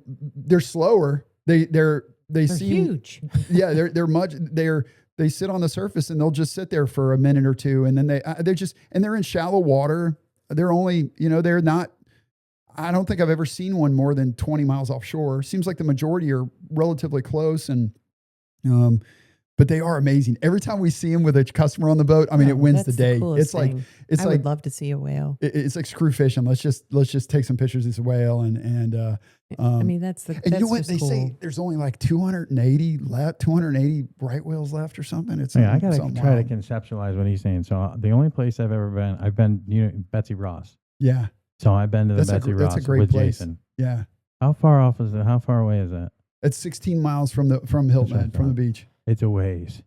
Yeah. It's a ride, especially from Oldfield. It's a ride. Oh, from Oldfield, it definitely is. Yeah, yeah. Is that where you went? And is that where you went and you had that little shark? No, that was at Port Royal Sound. Oh, that was just there. There's a lot of sharks at that Betsy Ross, though. The sharks just run in that reef. I mean, that Betsy Ross is nuts. It is. There's a lot of wildlife there. You're exactly right. It is crazy. It's a shipwreck. It's a shipwreck, right? Yeah. It's a 440-foot Liberty ship with 2 tugboats, an old bridge from Beaufort, and 50 subway cars, all sunk in like a half-mile radius. I mean, it sits on a ledge that goes from 50 to 90. It sits on this massive ledge. Huh. It's crazy. It's nuts. 25 years ago, nobody fished it. There'd only be like 2-3 boats on it every single day. But now it's like everybody goes there. It's loaded. I mean, it's the most popular reef here. Just from the cobia, everybody's just there every day.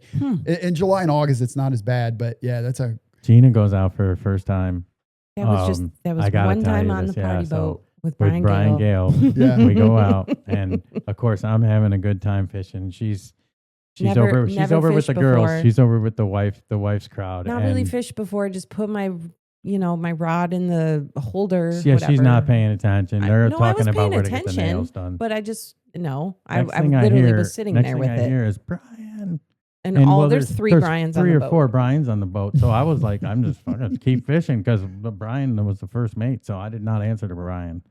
And then my buddy comes over to me, Mike Bartouche, and he's like, hey, give me that rod. You got to go take care of business over here. I turn around and she is leaning over the boat. The rod is under the boat. And then she hauls up. I mean, it was like hauling up. It was like hauling up a boot. It was a 30-pound black drum. Black drum, yeah. Oh, no way. Those are awesome. And it was huge. And they're like, oh, you got to hold it up so we can take a picture. It was a sheep's head. No, it was a black. Okay. No, was it a black drum? It was a black drum. It was a black drum. Those things are awesome. That's a dinosaur. I think those are so cool. It was the ugliest thing I've ever seen in my life. Yeah. Oh, yeah. And they were like, you got to hold it up. And I'm like, I don't think I can hold this thing up. They're like, just hold it up. And I was like, meh. That's awesome. That's so cool. That's my big claim. That was the biggest ship. That was the biggest fish of the day. I see you hanging over the boat all the time. The only other time I saw it was right here. I mean, are your feet even on the ground? Sometimes not. So far. So you have somebody hold on to you? When I'm tagging the great whites, I do. So my feet are on. I'm leaning over so far. I've never gone in the water, but man, I've got some back problems. Do you tether problems. yourself? I was gonna say, you have to. How sore are you when you come home after hauling those? Exhausted. I can't even imagine how sore you are. I assume. No, I mean I've fished. I'm on the water 6 days a week. I mean it's exhausting. I want like in my 20s it was tiring, but now I mean it's In 40s, it's different. Yeah, it is. It's different in your 40s, and things hurt now. My knees, my lower back, my shoulder, and those like a big tiger hammerhead, or I'm leader in the fish, and he's shaking his head, and it just you can feel it go through your spine as he shakes his head, and I don't know. It's Are tough. those Kevlar gloves you have on? No, they're just Leatherman. They're just leather gloves from, the leather grips, wire and cable, so much better than these fishing gloves. It's so crazy. So I get these gloves from Lowe's, and they're so much better than so many of these fishing gloves. I shouldn't say that, but I love them. I love these leather gloves, and they're not, so they last for about a month. It's 2 months, and I pitch them, get another pair, because eventually they get holes, it tears there on my pinky, and I pitch them. But it's those sharks, I tell you, they kick your butt. My buddy Mark, which one's the worst? What species is the worst? What hurts you the most? Which one really comes up the boat and gives you trouble? The hammerhead is, I would say the hammerhead is the toughest pound per pound because they never give up. The tail never stops wagging. You never can break you can break the will of any shark, even a great white, but you can never break the will of a hammerhead. It just never stops. The tail never stops moving, and he'll go to the death. I mean, you can easily kill a hammerhead because they just will not give up. Where a tiger shark will go belly up, a great white will, a bull, lemon. But those lemon sharks too, man, those they've got this weird thing where they've got this snap on them where they don't fight real hard. They're a great fish to catch for your charters because they're 8 feet, they're 250 pounds. You get them up to the side of the boat and they're not very hard, but they do this snap where they get their head and they like wind up and then they pop their head they snap their head real hard. And if you're holding on tight, man, they will just yank your whole body like a dish rag, and you just feel it go through your spine. And so you just got to kind of know when to, let go a little bit. And you don't want to, you're not in the business of letting go of that leader once you have a hold of it though, huh? I don't want to. Yeah. I don't want to, but but if he winds up and he's on the right angle, I warn my customers every time, like, get ready, because if he takes off, I'm letting go, and you got to hang on, and don't ever think the fight is over. But those lemons will that wind up and snap will really get you. But they're a great inshore shark. Those are the ones that you see on the videos at Hudson's and Good Lord, Boathouse and stuff. I'm like, it's awesome. Oh yeah, look at that big thing. It's so cool. We didn't have that 20 years ago. We didn't have those sharks swimming around the dock like that. That's a relatively recent thing. I think it's so cool to have. Why? What's going on here? Population's good. A lot of these regulations have it's so funny. I get a lot of hate mail, like, leave these sharks alone. They're going to be extinct and another blah, blah, blah. That was true 20 years ago, 30 years ago. You had all these scientists and filmmakers saying that the sharks are decline. Well, they put regulations on. You're not allowed to kill sandbar sharks. You're not allowed to kill great whites. And everybody quit killing tiger, which I don't like killing tigers, bulls, hammers, lemons in the first place. But all these regulations on all the others, it worked. They all came back, and now the populations are going up, and that's great. They're doing really well. So, thanks to Chip. He's been out there working on conservation. We need the rest of them. Like, we need, to get on board with that. And that goes. I don't know what's going on in Asia and stuff. Like, those countries, I think, are taking advantage a little bit of just crushing everything and selling it as shark fin soup and all that. But as far as the Atlantic goes, I mean, our populations are fantastic. They're great. We're catching more hammers than ever. The Betsy Ross is so loaded with these sandbar sharks. It's crazy. The lemon shark population, I mean, it's through the roof. And now the great whites, they protected the great whites, and I think it was like 95 or 97. And now they're booming. Everybody's catching great whites now. There's a couple of guys in Pensacola. There's a guy in Georgia. There's a guy in North Carolina. There's a guy in Maine. There's every state now is catching some great whites. And 12 years ago, my own paper didn't even believe me. That's how much it's changed. Yeah, you were the only guy. 12 years. Yeah, it's crazy. It's absolutely crazy. So is everybody that's hunting? Is hunting no, you the right say word? Hunt. Yeah. I don't like the word though. That's why. Can I ask you for a different one? I don't. Because you don't do that. Targeting, fishing for. I would say I was like exploring. Exploring. I can't remember what word I used the other day, and I felt like capturing when he doesn't. I don't know, capture and because he release. doesn't kill them. I mean, it's hard to say hunting because I don't like that word. I was hoping I could get supplied with another one. Searching for great white sharks. Well, he finds them. I don't know. He's not. I don't think he looks very hard. I mean, he gets one every trip. Is it true that you used to offer a guarantee? I did. Yeah. Oh my God, Let Nick, me tell you. every time. We knew it was this in your 20s. This is in my 20s. Oh, okay. And he had a heart attack almost. And I was broke. I just started in the fishing business. I was working at CQ's in Harbortown. I was Harborside Cafe. I was driving a limo for weddings and stuff. I ran a little pressure washing business. I was doing everything possible Chip. to make it. He was pulling side hustles to make it It's like work. the man of Hilton Head. Let me tell you, I love that limo deal. When you're 22, 23 years old, and you're driving a Throwing limo, tips at you. and I was doing like weddings and bachelorette parties. I was having a blast. I thought, I was like, you know what? I'm having so much fun driving this thing.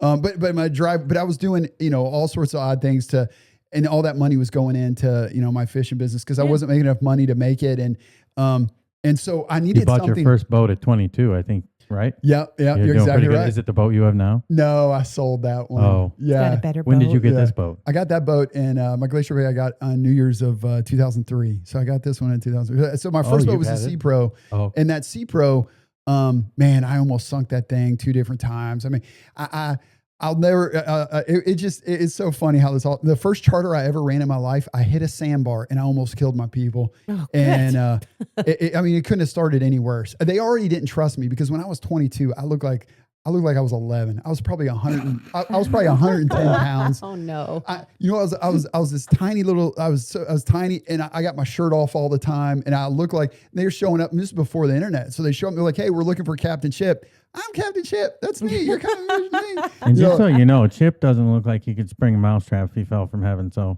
but yet he wrestles the great white. It blows my mind. It's so fun. It's so funny. So the first you look like a monster in your pictures, by the way. Oh, really?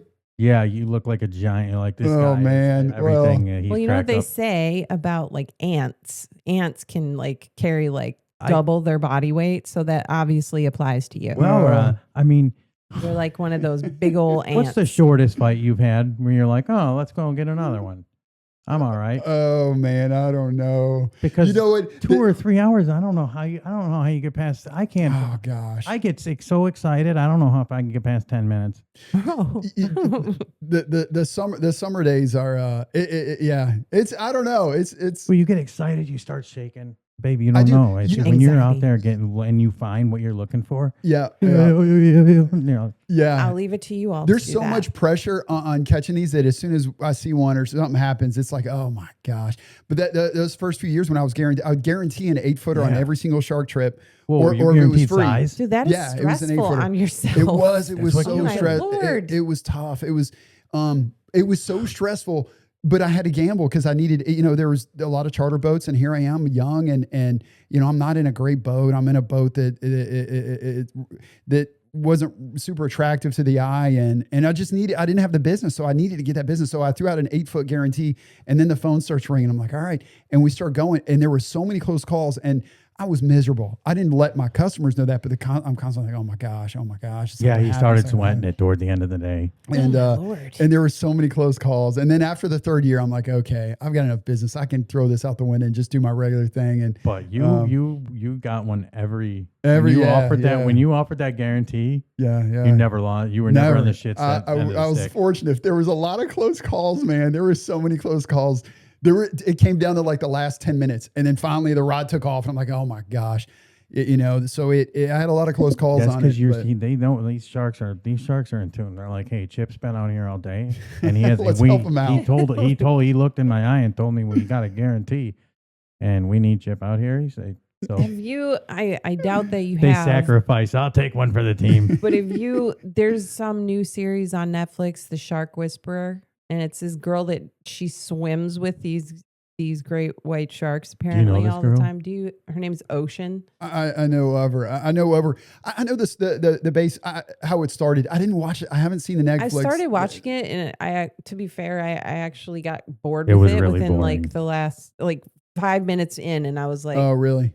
I'm like, what is this garbage? As I thought. And she's like, it's a shark whisperer. I'm like, there's no shark. The shark whisperer is coming to the podcast. And more power to her for swimming with them. I'm not going to be jumping in the water with one. It's definitely controversial because when anybody does something cool or gets that attention, the world today, they all want to be, all these kids want to be just social media influencers. Yeah, they want to go viral. And so they want to be that. So I know a lot of people are against her because she gets in the water, she swims with them, and then people want to do it. And it's the same situation. We had a dead whale off Hilton Head like a year ago, and this guy called me up and says, hey, I've got somebody who will pay anything in the world if he can jump in the water with one of the great whites swimming around. So that's what she does.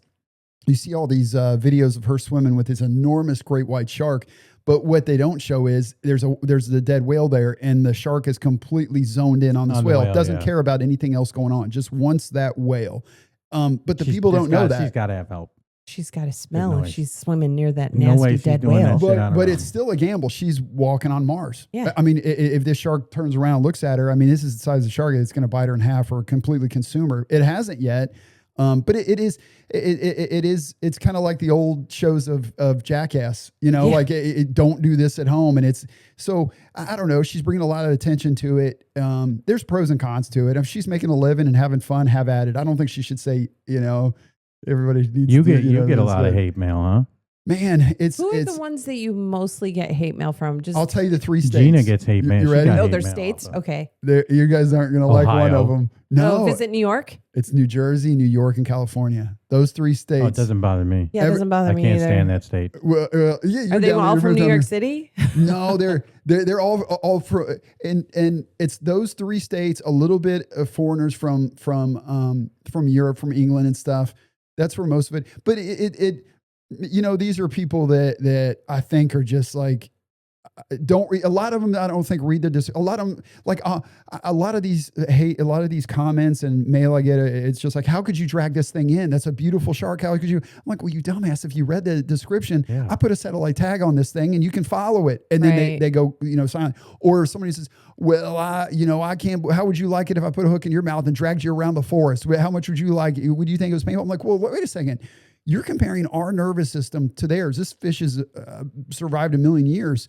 We can die from a splinter. The pain that a shark feels is completely different than what we feel. You can die from jumping. You hear about the flesh-eating virus? Oh yeah, just jump in the water. There's 7 4 dead. Yeah. We're ultra sensitive, not like mind-wise, just physically.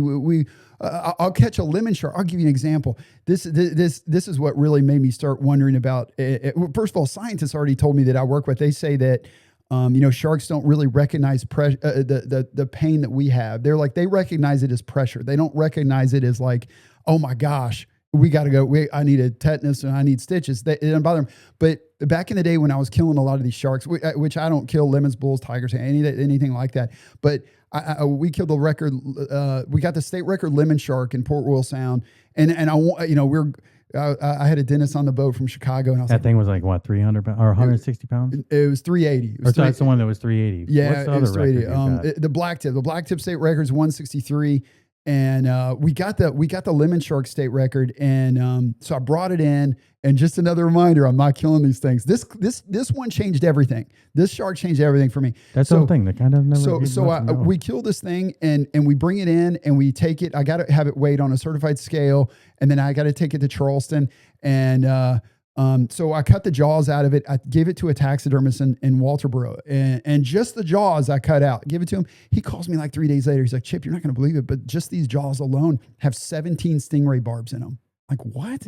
He's like, yeah, this jaw has 17 stingray. I'm going to save these barbs for you and give them to you. So then I started paying attention to all these lemons and all these other sharks. They've all got barbs sticking out of them, and none of them are infected. I caught one lemon shark with a barb coming out of his stomach. He ate the stingrays coming out of his stomach. There's no infection. There's no redness. Wow. He was fat. He looked good. And then I've seen him with the nose going through. Let me tell you, if something causes a lot of trauma to an animal, like I said earlier, a fish, they leave that area. If I put them through hell, they won't return to that area. That's why I agree with the scientists who say that they don't register pain like we do. They just notice it as pressure. But on another side, when I took that lemon shark to Charleston to have them reweigh it, and they wanted to do some stuff, that scientist was up there. I remember asking like, hey, how old is this fish? What do you think? I was she's like, yeah, this shark is about 35 years old. I'm like, what? She said, yeah, it's 35 years old. And at that time I was 35, and I was like, man, I can't believe I just killed this thing just to make papers, just to make a record. This thing was born approximately the same year I am.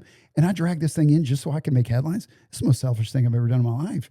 I'm done. I'm not going to kill any more of these old things. I don't, I'm no saint. I'll kill as many mahi, grouper, snapper, stuff like that. Sure. But to kill an old fish like that just to make it just wasn't worth it. So I said, you know what? And I'll never get one of my.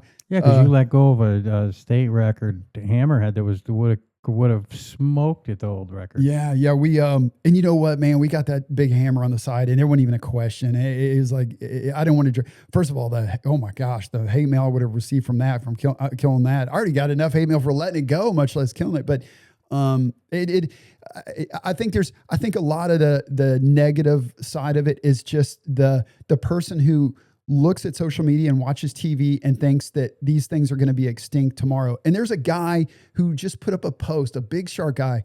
I'm going to call him out. Andy Casagrande. I talked to this guy on the phone a few years ago that wanted to do a show. He put a post up the other day, and it was like a guy who killed a great white 30 years ago or something. He was like, we need to stop doing this. And he's like, it is so derogatory, aimed at fishermen. And he's got thousands of, he's got likes and all these comments of all these uninformed people of saying how terrible these fishermen, this is awful, these fishermen. Well, and it's, these people are buying into it. And I commented and then I deleted it because, like, you know what? I don't want to get in an argument with this guy. He clearly doesn't have the knowledge that these great whites are actually booming. Or maybe he doesn't. He just still wants to attack fishermen. But I saw that. I was like, man, this is terrible. This is why I get so much hate mail, because you get these people who feed the public this perception that they're all going to be gone here any minute. Let me tell you, the sharks were here millions of years before us, and they're going to be here millions of years after us. But if we can learn about them, I love working with scientists. I love learning about them because it goes back to the old philosophy of when I was little. Like, you release that fish at the pond. Did it make it? Did it live? You always want to know what happened to it. And working with these scientists, it's cool now to see, not only did it live, now we're watching these cameras that they're swimming off. We get to see where they go and what they're doing. And it also makes me a better fisherman because I get to see where their favorite places are to go. It's kind of cheating as well, because the more tags I put out, the more information I learn from that fish that I caught. And it's and a whole nother, I mean, I can just go on and on about this, but there's something really interesting also going on off our coast. The majority of great whites I catch are 8 to 11 foot. Only once a year do I get a chance at a true giant, 15 footer, 16 footer, 17 footer. Only once a year do I get a shot at a monster. And all the satellite tags I put out, these sharks are all hugging the coast. None of them venture out to open ocean. None of them. Well, when you see the little count, hey, look, now that I know some things I know, I'm not going to the site that I was going to look at, but anyways, when you see the count off the shore, like, is that a pretty accurate, or is there just a ping location there? It's pretty accurate. Because it looks like it's only like, they're not that far up. Oh yeah, they're close. Yeah, they're close. We had a Brian Gale told me there's like a shelf or something out there. There's a lot of he didn't run right along the beach. Yeah. They've come into St. Helena Sound. They've come into Port Royal Sound. Those are probably the two. Man, I tell you, I'm lucky enough. I went to the Kentucky Derby this past May, and just before I went to the Kentucky Derby, my last charter, it was end of April. My last charter before I went to the Derby, I'm sitting there with my customer, and we're in this spot that just holds lemon sharks, and I'm like right on the beach, and I'm fishing, and I look over. Well, my customer saw it first. She's like, "Oh my gosh, there's a shark there!" And I look over, and there's a great white right there, and I'm so close. I couldn't believe it. I'm like, man, it's almost May. This thing did pass by the motors in the back, then came back. I threw a bait to him, and he passed on it. He didn't want it. And he swam off, and I'm like, oh my gosh, do I really want to go to the Kentucky Derby? I've got a great white right here, and it's summertime. This thing should have left already. So to get back to your question, these things come in really, really close. Look, is there something going on out there right now that's why they're coming in?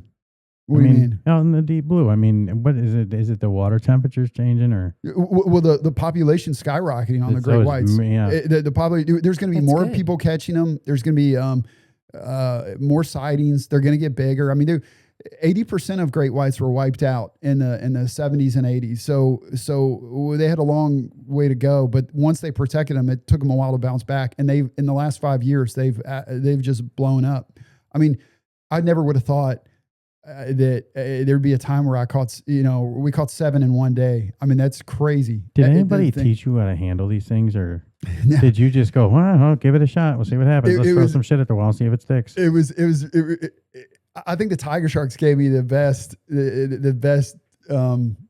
idea of what was going on. Cause our tiger sharks, I mean, some of them are over 1,000 pounds. Usually once or twice, 3 times a year, we'll get one well over 1,000 or around 1,000 pounds. And they kind of teach you a lesson on, getting around the boat. And It's tough. A great white is much more difficult than a tiger shark because they're so much quicker. They're So much much more more intelligent. It's a different animal, and trial and error. I mean, I've lost a lot of great whites. Heartbreaking.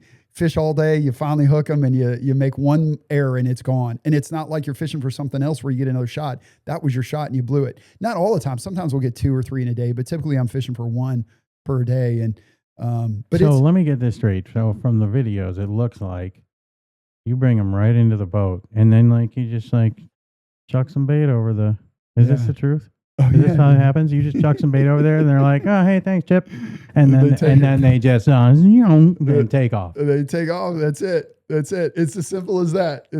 But you ever have to back the boat up to try to get some slack? all the time. I was gonna say all the time. We got to chase them all the time. We had a good one a couple of years ago, Lee Beth, and it was with a pastor on the boat, and I was like, man, this shark. It got into a bad habit of shaking his head real bad, and I was scared to death. Things were going to tangle because those head shakes were. Are the females worse than the males? Males are worse. The males are. Yeah, the males are much more erratic. Lee Beth's a female, yeah, or no? Yeah, Lee Beth was female. Yeah, but it was a smart old fish though. Fish is 2,600 pounds. It was a giant. It was one of my top 4 I've ever caught. It was huge. The biggest one I ever caught was actually on New Year's. It was on New Year's Eve, and he's hauling a car. And I don't know how he doesn't have like every like with the trying to swim away from him. K-taped. Like I don't know how you don't have yourself just like bound up after days like that. Yeah, you're in good shape. Lord. What do you sit in an ice bath every night? My lower back is a mess. Oh my Lord. Absolutely a mess. There's been a few times where I've had to pulling bring him in every day. We're not talking about, hey, Chip got a shark today. Maybe like you don't 3 even months have later to he gets another one. Do you do any kind of like weights at all? Do. Do you try and keep your? I do. But you know what? I don't really do it fishing wise. I just try to stay in shape, just health wise. Like I do pull-ups, and push-ups and curls. I try to do stuff just so I don't turn into jelly. His pull-ups are pulling that rod. I don't know if you could turn into jelly considering how much you pull in every day. Well, I don't know if that would work. Have you ever calculated how many pounds of shark you pulled in? I mean, no. There was one impossible. A couple of years ago. I was doing the math on how many sharks I catch per year, and then times that by 25, and it was up there. But they're not all giants. A lot of them. I mean, we've got so many sharp nose and sandbar sharks out there. It's crazy, and you can just go one after another. You ever get little great whites on little babies? Even the babies are like 5 feet, 4.5. I've never caught a pup though. I've never caught a pup. Great white shark. The smallest we've caught is like 7.5. Do they swim with the mom for a period of time? No, they drop them. I was going to say, I figured they'd eat them. Yeah. They're on their own. As soon as they come out, they're on their own, and they give birth somewhere up there off New York. But what I was saying was, the pups give birth to these pups somewhere off New York, but they don't come down here. Year? I don't know. They could give birth, or I'm not sure. I don't know if anybody knows. Nobody knows where they mate. We're going to find out because we got these creatures. With this, there's something going on in the Gulf of Mexico or America, depending on where you are. But there's something going on in the Gulf, and there's something going on offshore. I think of South Carolina, way out there. But what I was saying was that all the sharks I tagged, they're all peeing close to shore. But there's something going on way out there. Like I've talked to a couple buddies of mine, and you got these swordfish boats out there. A buddy of mine was way out there. He was 100 miles a couple years ago, and he said he saw the biggest great white he's ever. He said this thing had to be 20 feet. He's like, Chip, I'm telling you. And it was way out. So there's something going on past the ledge, and I want to tap into that. I want to start getting out there a little bit because What do you need, a bigger boat? I need a bigger boat. You need a bigger boat or another motor? Yeah, I do. No, I need a bigger boat. A bigger boat, a bigger fuel tank? Yeah, I need a bigger, and I need more speed to get out there because I don't want for it to take me 6 hours to get out there. You got to get this guy a fountain. I have one question because I'm not super knowledgeable about this stuff, as you all know. But Chip, you should know, is the threat of sharks around where we live, I just say this for anybody that goes in the water, great whites don't come that close to shore. No. Is that true? No. Or is it's more tiger, lemon, hammerhead? Blacktip, lemon, occasional bull. Those are the ones. But great whites are only here in the wintertime, and nobody's in the water in the wintertime. Right. So I don't think we're ever going to have a great white shark attack on Hillnet. 100 years from now, I still don't think we're going to be a mass or something. And another thing, are the great whites attack in Massachusetts? There was a fatality in Massachusetts and Maine. There's plenty of them up in Canada. But the water is colder. It is, and people don't like it in the water. You have the surfers that'll get in the water up there, which I can't believe there's people surfing in Cape Cod. I went up there and tagged with Dr. Scomo and Dr. Winton years ago, and I remember, it's so cool. They got a plane that circles and says, okay, you got a great white a quarter mile up. Boat drives up and hey, there he is. Okay, he's at 2 o'clock. So, we get in the plane radios and it says, hey, we got 3 great whites about 2 miles up. Why don't you go up there? We drive the boat up there. And there's surfers right there. And they're like, and there's 3 great whites. And I was like, hey, Doc, should I yell over at those surfers and just let them know? We're in like 5 feet of water, 6 feet of water with these great whites right there. Is there waves up there? Like I can't even I can't even put into my mind. Yeah, like there's waves. Are there big ones? And it's so beautiful. That water clarity and the seals everywhere. I didn't think we had that on this side of the country. I didn't either. And I'm like, hey, should I yell over at those surfers? He's like, yeah, go ahead. And I was like, yo, guys, there's 3 great whites right here. And the guys look over and they don't even panic. They just talk about it for like a couple minutes and then they slowly paddle in and they leave. I'm like, if you tell me there's a great white, and I'm going to walk on water, but these guys are fearless when it comes to, and just from talking to them, and I talked to some of these guys that do these megalodon shark diving things. They're very fearless. There's one guy that said, no, Chip, we're like this. Me and the sharks are like this. They'll never, I'm like, no, in the summer, we've got tigers and bulls and black tips down there. And in the winter, you got occasional great white that comes through. Not a lot of great whites, but occasional. But they just don't have that fear. And, I don't know. I'm scared to death. Maybe it's irrational. It's not irrational. It's a normal thought process. Yeah, I think they're pretty well on Sharks par are with, not our friends. Sharks are his friend, and he's still scared of them. But I mean, really, but here's have the other side of it. Here's the other side of it. There's 2 million people visit Hilton Head every single year, and we only get a number. I know you'd have the number. I think it's around 2 million visit Hilton Head. Now, how many get in the water? Maybe most of them. Yeah. Let's say a quarter or 1 million of that. Let's say 500,000 to so that your odds are still. And let's say 500,000 go in the water, and there's only maybe 2 attacks a year, 3 attacks a year.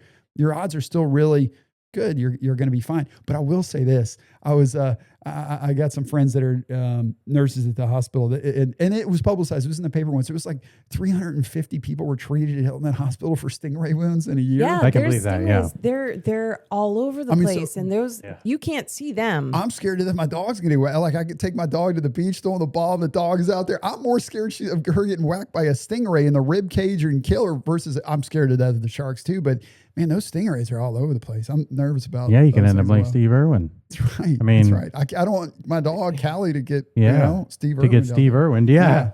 Get Steve we have down not yet taken our dog to the beach. We will after the season. There's a lot of rays in our water, isn't there? Oh yeah, they get infested. Oh yeah, there's a lot of. I've hauled in 3 or 4. They're like hauling in a boot. Mm-hmm. Yeah, it's like a sheet of plywood. Oh, they're horrible. Yeah, and the barb is like this, covered in poison, and sometimes they break off. And there was one guy at the dock. Yeah, I break the line off is what I do. Yeah, it's like, good. Oh, it's a stingray. There was a guy at the dock that got a barb stuck in his wrist, and he's sitting there pulling, and he can't get the barb out, and he's yelling. His kids are going nuts, and he took his beach towel and just wrapped the whole stingray up with his arm and everything, and got in the car and took off and drove over to the yard. Wait, I thought it was a wrap. Like once they got you, you're telling me there's time. The stingray was still wiggling. He's on the dock freaking out, and he can't pull the barb out because those barbs have those little spears. They were and he couldn't back it out, so he just wrapped up his arm with the damn stingray and got in his car and scrambled. I thought it was a wrap right after they whacked you.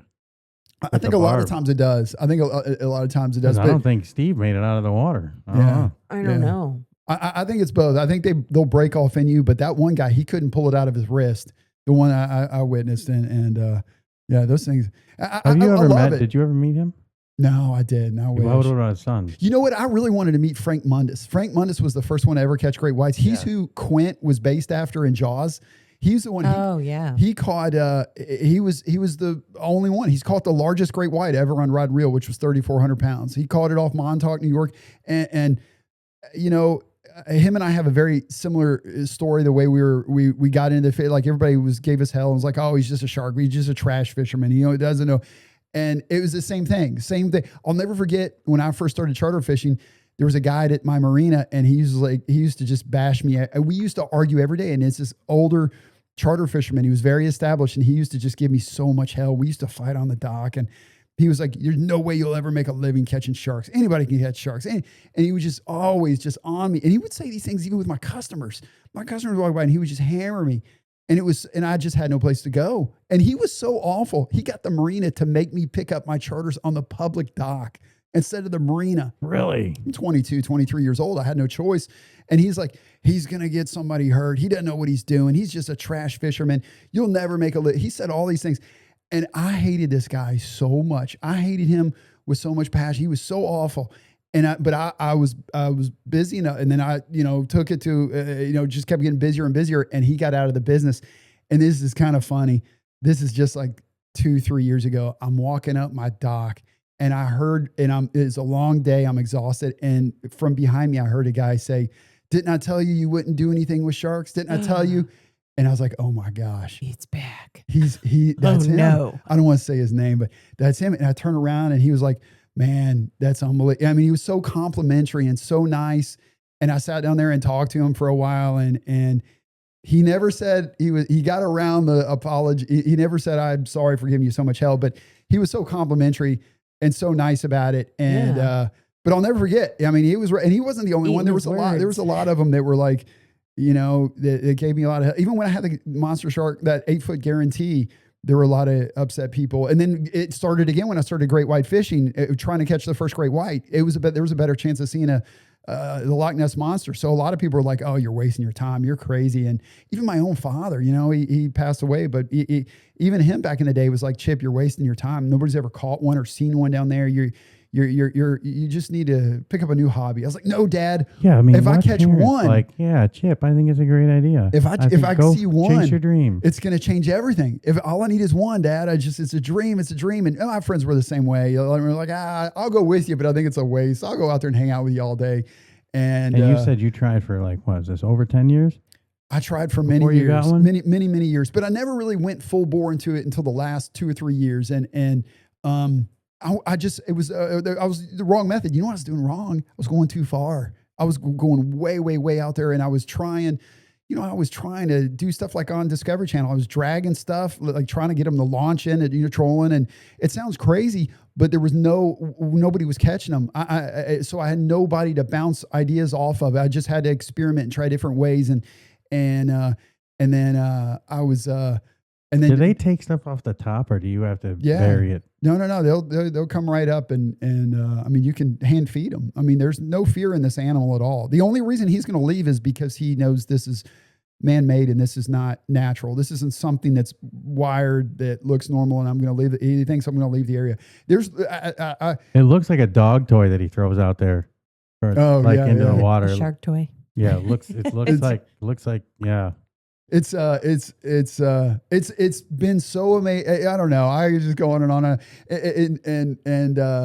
So the next step is now I want to, as a fisherman, I want to, look for that 18-footer, that 20-footer. And there's been 2, like I said, that have driven me nuts through the years that I lost. So. I see you've got that AFCO hat on. Is that Man, AFCO, they have been so awesome to me. They're so great. I reached out to Hook. They're in our own state. When I first started catching great whites. Wait, they're in South Carolina? They're in Charleston. I didn't know that. They're in Charleston. They're right up the street. I reached out to them when I first started catching great whites. I was like, "Hey, it wouldn't hurt, help me out a little bit. I'm running on my own dime here. These aren't charters I'm going out for great whites on," because I was trying to figure out. And no response. And then finally they passed. And the AFCO was like, they were on it. They were like, "Hey, we want to be a part of this. We want to partner up." So the AFCO has been awesome to me, and they had the coolest stuff anyway. So it's worked out. And Hook reached out a few years ago and was like, "Hey, we want to build a relationship." I was like, "Man, AFCO's been awesome to me." Too late. Yeah, you're out. You lost. Yeah. Oh yeah, it's my little sounds. Yeah, you're out. AFCO's been great. A great relationship with those people all the way in California. That's awesome. Yeah, I've seen their shirts out there. They've got some really cool shirts, like fish shirts. Yeah. Well, we know that you love fish shirts, Brian. I know. Of course, I was almost 300 pounds this time last year. Oh my gosh. So like all my fishing shirts I could use as togas now. Oh we gave my most of them to my gosh. dad, actually. Oh, did you? Yeah. Yeah, Safe I at had my a bunch dad. of them, and then I lost some. We both lost a ton of weight on the Wow. shot, on the terzepatide shot. It was great. I've never felt better in my life, Well, you look awesome. and I'm aging. So do you. 300 pounds. Yeah, 275, 278 was pretty steady. I lived a Jeez. sedentary lifestyle on the road driving a truck. It's hard. Oh But my then- gosh. Thank God. I mean, That's thank a God I lot got of weight. cancer, and they said, "Hey, buddy, you can't drive a truck anymore." Man, I'm so It sorry. saved my life. I think it saved my life. Everything happens for a reason. Yeah. You know, they whacked my kidney out, and they're like, "Hey, that's it." You know, because the kidneys, regulate your blood pressure. They're so hard on us out on my the road. Because I gosh, mean, you man. have a medical emergencies are what when truck drivers kill people. I lost 20 pounds this summer. I was 175 and now I'm 155. And that's a ton. I can't imagine being pushing 300. Dude, I couldn't imagine. I'm holding 2 feed sacks right now, and walking around all day. I don't know how I did it. That's Because, incredible. my body hurts now. My body hurts too. but There's that's a just lot of 'cause I'm in changes my when you lose 40s. 100 pounds. Like Your body hurts a little differently in your your 40s. muscles will atrophy because they're used to carrying around 275 pounds. Jeez. And then you got to figure out a way back. And so we're kind of on the rebound. I got down to 156. Wow. Yeah. I was buying the same size pants for Brian that my son wears, like the same Yeah, waistband 30s, size. And 32s. I was like, That's awesome, man. I I really, didn't think I was ever in freaked my out. life. I was so freaked out. I'm like, That is listen, so cool. I can't keep doing this because I don't know which pants are whose. I so never stop even it. dreamed of because I've always been the fat kid. And I was like, I wonder what it's like to be skinny, Yeah. Jeez. And I I never would have knew. Yeah, I had no idea. Yeah, just kind of, a lot of changes have happened. Almost 300 pounds to now you're 32 waist. Yeah. No, Congratulations. yeah. Thanks, man. That's Yeah. cool. It's like, so, hey, there's another thing I wanted to ask you. And this Anything. comes from one of your fellow anglers.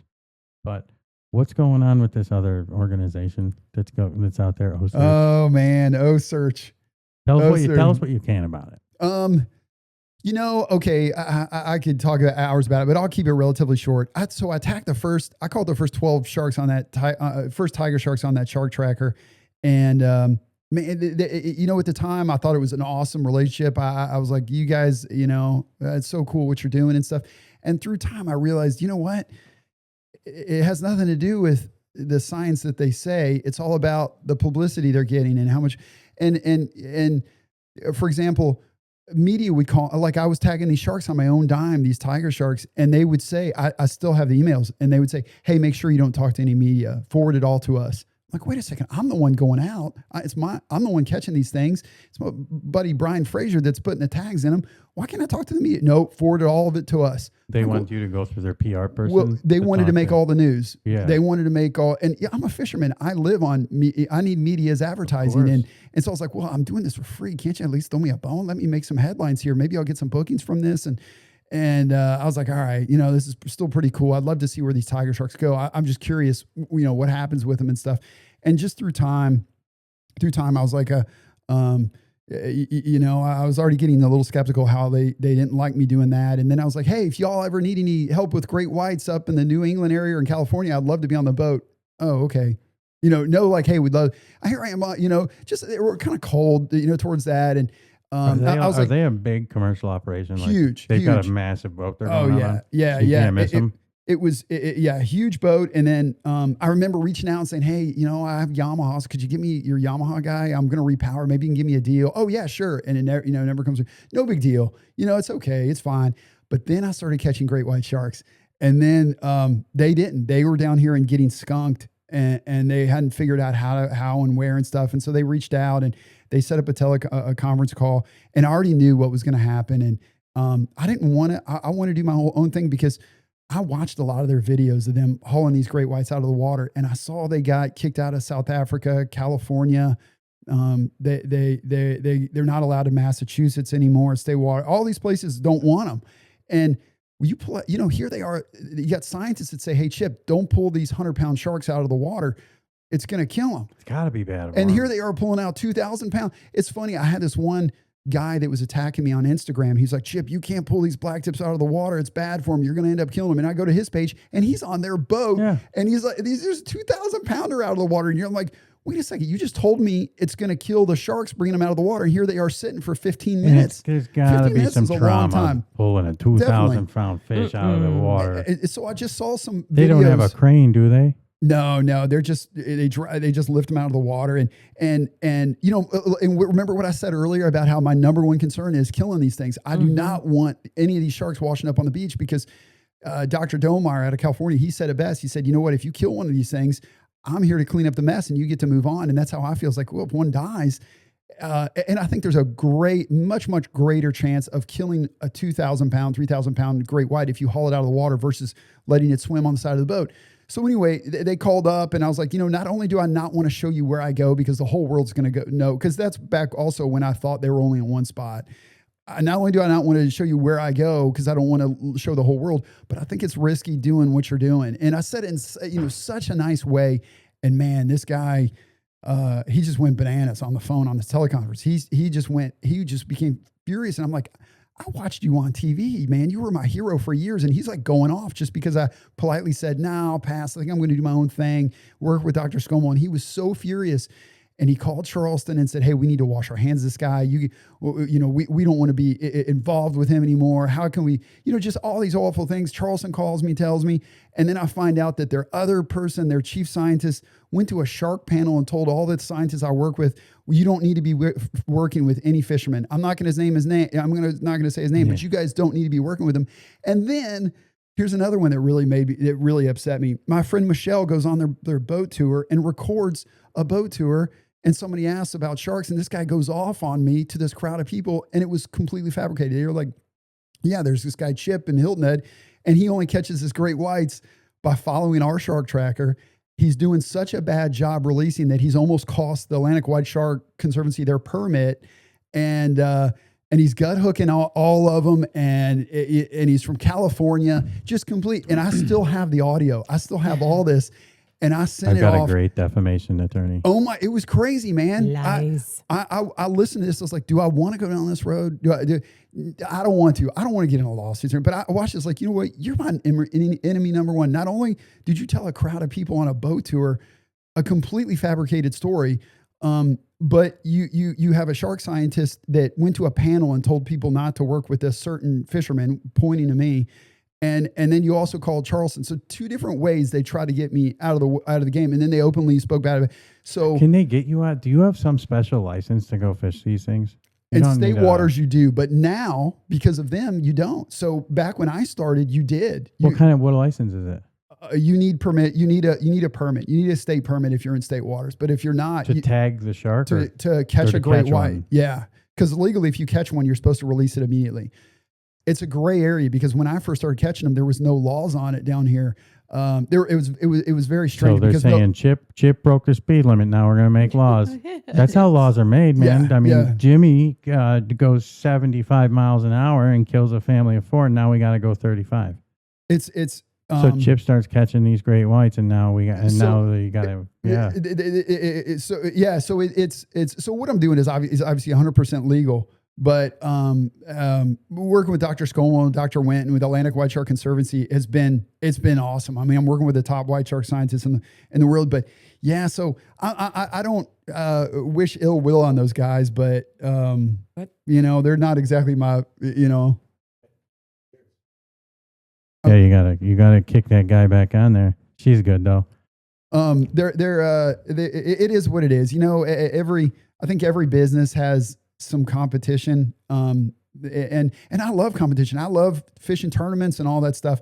But man, when somebody you're tagging for the conservatory now, the Atlantic White Shark Conservancy, Conservancy. Yeah. Did they have an online thing where you can like a map? Yeah. So every time one of these sharks pings or something, they always post where it is, and I do it too. I post where they're, and there's an app called Sharktivity, and you can see the sharks on there as well. Because people ask, they're like, hey, who can we, what can we use? What platform can we use to see these sharks that Chip's tagging? And I'm like, well, there's this one, but I don't think I'm not going there anymore because it's like the first thing they're the first one that pops up. You do a Google search. Yeah. So everybody, I've now know knowing what I know now, which I hadn't found out before this interview. Like, I called these people up and I said, stop going there. Like, don't even give them the web traffic. Yeah. They've done really well. You know, there's some people that don't like them, and there's some people that, you know, like, I know they're Are they one of these operations? They got such a big boat, you can see them from the interstate. Oh yeah, you know? yeah. It's a monster. I mean, the millions of dollars that have come through that organization is really impressive. The money they've created from tagging these great whites is wild. I mean, they've done, their publicity is amazing. I mean, they are brilliant PR people. Brilliant. I mean, they're awesome. I wish I had a PR team. I mean, I'm jealous of it. I think it's really impressive how much news and stuff that they've created by catching these. And you know, they do a 3-week expedition, and he's openly said, we're just looking for one shark. And it to run that whole operation is $500,000 per expedition. They need $500,000, and their goal is one shark. And I'm like, oh my gosh, I'm in the wrong business. Here we are. We get, you know, I don't mean to brag, we get one a day, sometimes 2 or 3 a day. And, so they've done really, they've been really successful. It's just nobody I want to be associated with. I think there's a lot of other people that are, that I like working with, and I like working with everybody. It's just that one has been kind of a little bit of a downer for me, but it is what it is. What's wild is how many videos are out there, but you say, you know, a lot of times, you know, getting these shots, like the shot sometimes has become more, not initially, but at the end, it became more important than the shark because you would end up losing it. You know what? You're exactly right. Yeah. The pictures are everything. I mean, it's you know, and then the tagging part is awesome too. The story, all of it, but the pictures are really huge. You know, the first time I'm going to tell you about some technology later, and you're never going to have to worry about it again. Yeah. So it's sitting, that thing she's playing with over there, that her phone is on. That's it. That's one of them right there. That is made by DJI. That is the Osmo Mobile 7P. Yeah. And it's this simple. Your phone's in it, and there's a tracking device. Gosh, isn't that crazy? It's right here, and it's got a face light on it. But it's just right here. That's unbelievable. With a LiDAR, so you just double click the trigger, and it locks onto anything that's moving. That's it. It'll stay there, and it's got AI. So if it goes out of the scene and comes back in, it'll pick it right back up. Oh my god! That's what's wild. That's what this advanced drone down here. If you ever lose anything like behind a tree. Yeah. It's calculating its speed and everything and pick it right back up. You never lose the shot. It's like the drone. You put it up, you have it lock on the boat, and it just sits there and films. Man, it's crazy. Because you can just. I mean, 10 years ago, I remember a drone came out and I was like blown away. I remember flying. The first drone I ever got, I was flying. I think my customers were more into the drone than actually fishing. It was so fascinating that this thing would follow you. I mean, it's just, so what, 10 years from now, what are we going to have? It's going to be nuts. If we can have it, if the government will let us keep having them. Yeah. I mean, that's the thing that worries. That's why I had to kind of step away from like so much of the drones is because, well, they're about to take us away. So I need something. I mean, I can't completely kill my whole, everything. Gosh. My phone definitely died.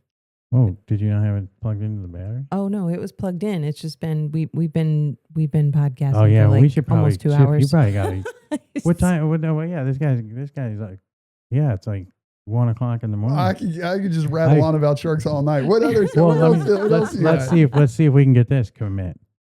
Will you come back?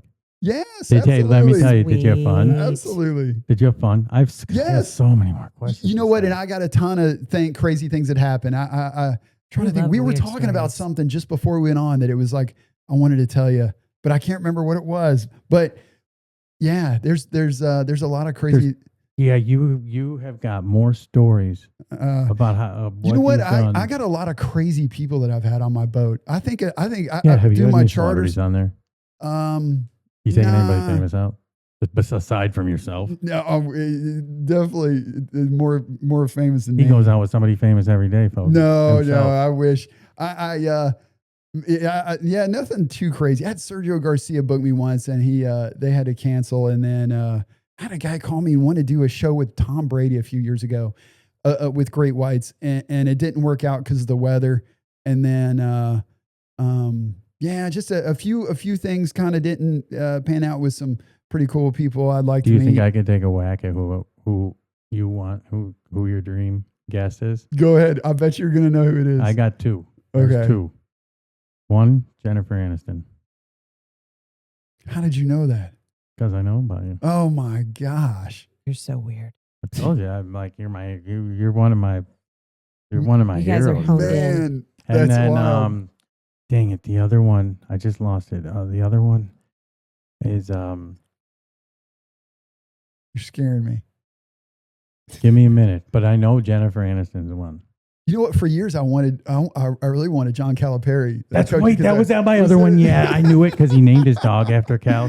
Oh man, Yeah, that's what it was. And I had John Calipari in my mind before I knew about Aniston. He left and went to Arkansas, so now he's kind of low on my list. I don't know. You know, Rick Pitino. His mind Who's is your coach fascinating. now, Rick? No, Mark Pope is now the coach now, but I think Rick Pitino. I think he's, you know, morally he's not the best person, but coaching wise and being like completely zoned into your, into your craft. I don't know. I find that fascinating. And I'm a big believer in that. Like, I think anything can happen as long as you're like zoned in and focused, because anybody can come up with a theory of, you know what, I'm going to go do this. But then the next day you're out, doing this, doing that. If you stay focused and stay on it, I'm a big believer. And I just reading a few of his books. I'm a big fan of his way of life. I've got his book sits on my coffee table right now. He just, I don't know. I think he's brilliant. Have you ever met Cal? No, I never have, man. I never have. I'd love to. I don't think he'd be into fishing. I reached out. There's a couple of people I take from Kentucky. There's an old Kentucky player I take occasionally. Does he know you're the great white shark whisperer? Man, he doesn't. He doesn't. As soon as he finds out, he'll be like, "When do I book the?" Yeah. I don't know. Calipari's doesn't seem like a guy who doesn't even like to be outside, but it looks that way. But there was a time a couple of years ago, Rick Pitino was in Charleston, and I tried to have a couple of people there, say, hey, let me take you. I'll even take you for free. He's a hero of mine when I was a little kid. All that stuff going on.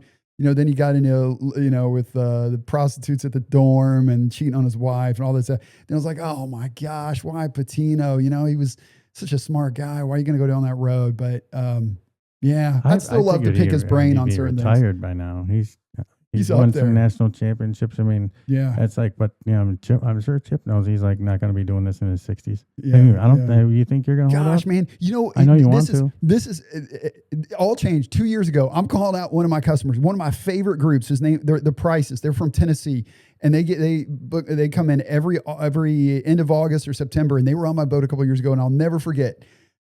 We all think we're super young. I still feel like I'm 25 years old until like end of the day, my back hurts, but I'll never forget. They're on my boat and they're like, "Hey, Chip, so what's your game plan? What's your end game plan on this?" Oh, what? Yeah, what's your end game? Like, how are you gonna get out of this? Oh my gosh, I'm getting old enough where people are asking me when I'm gonna. I never saw glad you're not thinking about that. It made the wheels start spinning. I'm like, oh my gosh, and then I went and talked to I got this guy I work with, my financial advisor. I give a little bit of money to because in fishing business there's not much. He's a Morgan Stanley guy, and he told me this year, I'll never forget. He was like, Chip, if you give me this much money every year, you would have been already retired by now. It's like, and then what?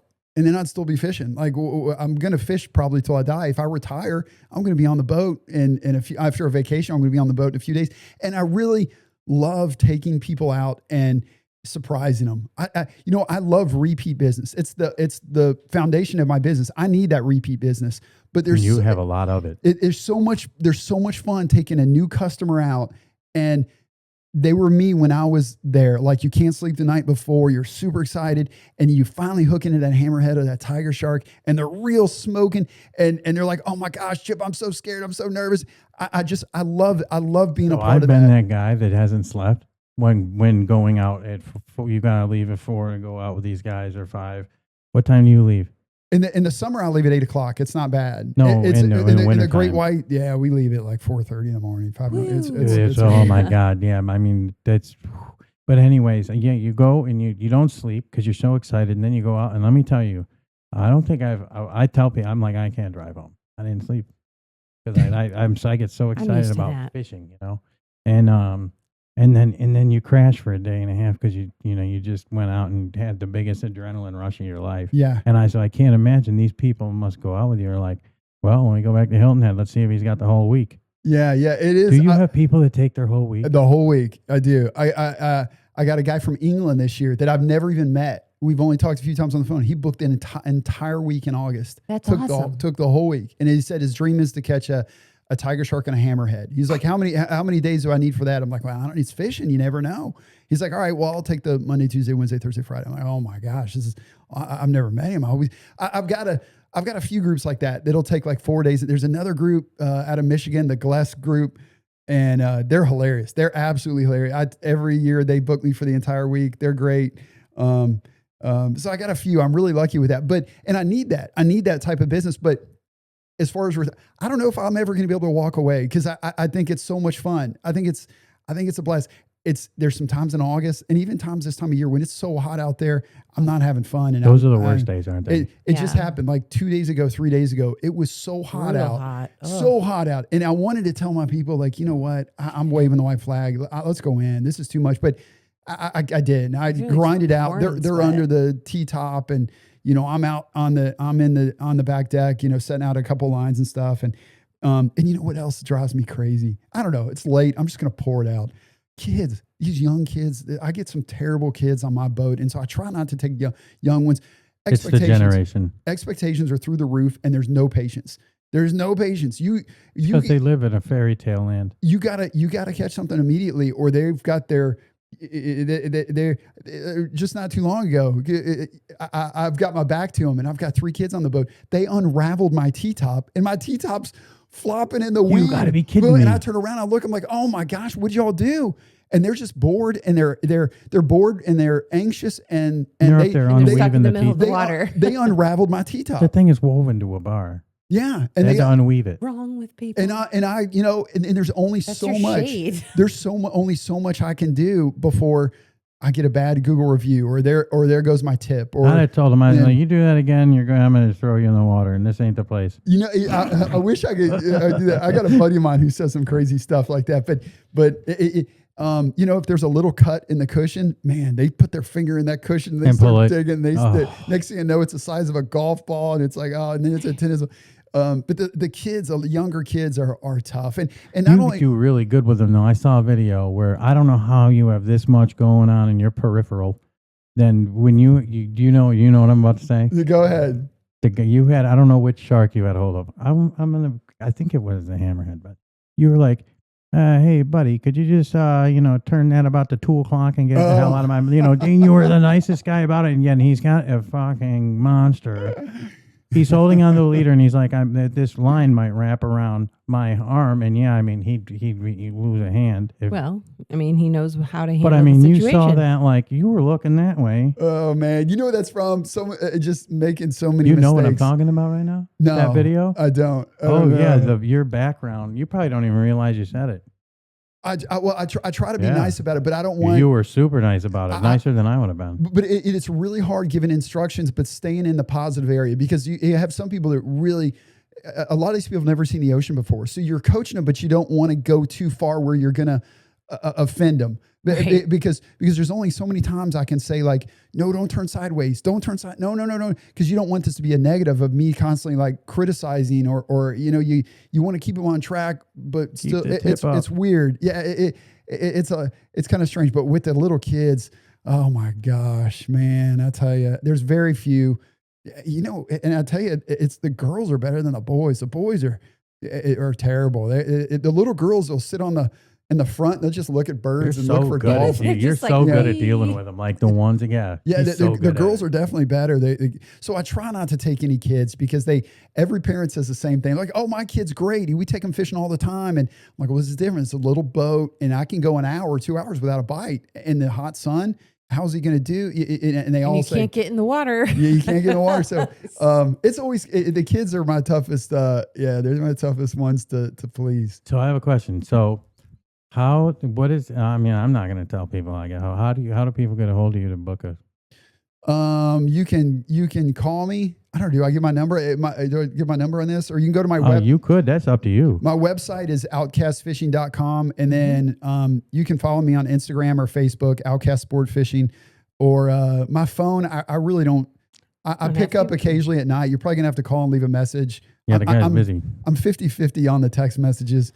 But number is 843-290-0371. I don't know if it's good to put that out there. I think we can cut it out if you need us. Well, hell, you did. I was like, it's up to you. I mean, how do people book with you? I mean, do they typically call you? Go on your website? No, they got to call me. Yeah, I don't want to. I don't want people to book online. I want to talk to them and see, do they have 3-year-olds? I don't want. I got into it with a woman. Yeah, he's got a vet. I'm sure he's got to vet his. I want to screen them. Little do they know, I'm actually trying to feel it out and seeing if this is the right charter. Because if it's not the right charter, I want to put that group on a different boat. I've got friends that just target cobia, just go after tarpon, just go after redfish, ones that are just for edible species. I don't want this group to come on the boat and say, okay, we can't wait to fill our freezer today. Oh, wait a second. You booked a 4-hour and it's middle of summer. We're not going to catch anything edible. So I want to make sure, I want to feel it out. I don't want this person to book me and then show up and be surprised. I had this happen just a few years ago. This woman shows up and she's got like a 6-month-old baby. I'm like, oh man, it's already choppy out today. And she's got this thing in a sling. I don't think so. Yeah. And I said something to her. I was like, you know what? I don't feel real good about this. And she's like, oh, no, he'll be fine. He's in this. It'll be fine. And she goes to the bathroom, and I'll never forget, the father-in-law walks up and she goes, and he was like, I didn't tell you this, but do not let her on that boat. Don't let it happen. Well, they're probably going to hear this and know, but so be it. And I was like, no, I don't feel good about this. So she came out of the bathroom and I was like, you know what? I just can't do it. I just can't take you. I don't feel comfortable. If you trip or something, you're going to land on this baby. And I don't want to talk about the negative things, but it's just too risky for me. I can't do it. And they were mad. They walked away angry, and I was like, gosh, I hope they're not going to crush me somewhere. But how many people can you take out? I take up to 4.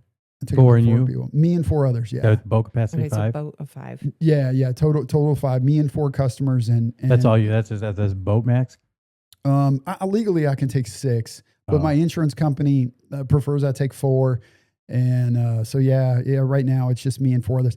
I don't want to take anything else's insurance atrociously, insanely high. It's not too bad. It's $38,000 for a semi a year. It's what? $38,000 for a semi? Oh my gosh. No, we're not even close to that. Yeah. My buddy runs a parasail business and he told me his number. I was like, oh my gosh, thank God it's not in those numbers. I've never had an accident. I've never had anybody bit. I've never had anybody fall over. My number one question is, has anybody ever been pulled over? I've never had anybody pulled over, but I also don't let anybody do it that I don't think can do it. No, but Taylor voluntarily gets in the water. Not anymore. He's not getting in the water anymore. But my insurance isn't, it isn't too bad. But I've never had any. I've had a few close calls with myself getting hurt. But have you ever been hurt? I blew out my back a few times. There was one time I blew out my back so bad I could barely get up, and we had I can't believe you have all your fingers. Yeah. It's I've been very lucky. Do you ever wear any kind of support when you're I don't know he's got a fighting belt. That's his support. Flip-flops, nothing. But do you wear flip-flops out there? I do. And then go barefoot when you're on the boat? I was barefoot. I was barefoot for so many years. And the only reason I started wearing flip-flops, I couldn't get the rods out of the top rod holder. So I needed 1 extra inch because I'm so short. So it was tough to get the rods out. So I was like, you know what? If I wear flip-flops, I can reach it. So I wear standing on the seat? I wore shoes a couple times, but man, you're out there in the sun, sweat, and it gets soggy, and it just didn't feel comfortable. So I was like, I'll just stick with flops. Is that a typical fisherman thing that y'all don't wear shoes? I think a lot of them wear boots. Some wear flip-flops. I think everybody's a little different, whatever you feel comfortable wearing. I mean, obviously in the winter, you're not going to wear flip-flops. Right, wearing heavy stuff. Oh, man, you must go. Hey, have you ever had a battery-operated jacket? Oh, my God. Yeah, I did. But, the heated jackets? I have. I've tried those. I always burn out the battery, and then and it's just cold. Yeah, and so I don't even mess with it anymore. You got to carry one of these things around. These things are cheap nowadays. This is a 2 kilowatt-hour battery. Oh yeah, I got 2 of them.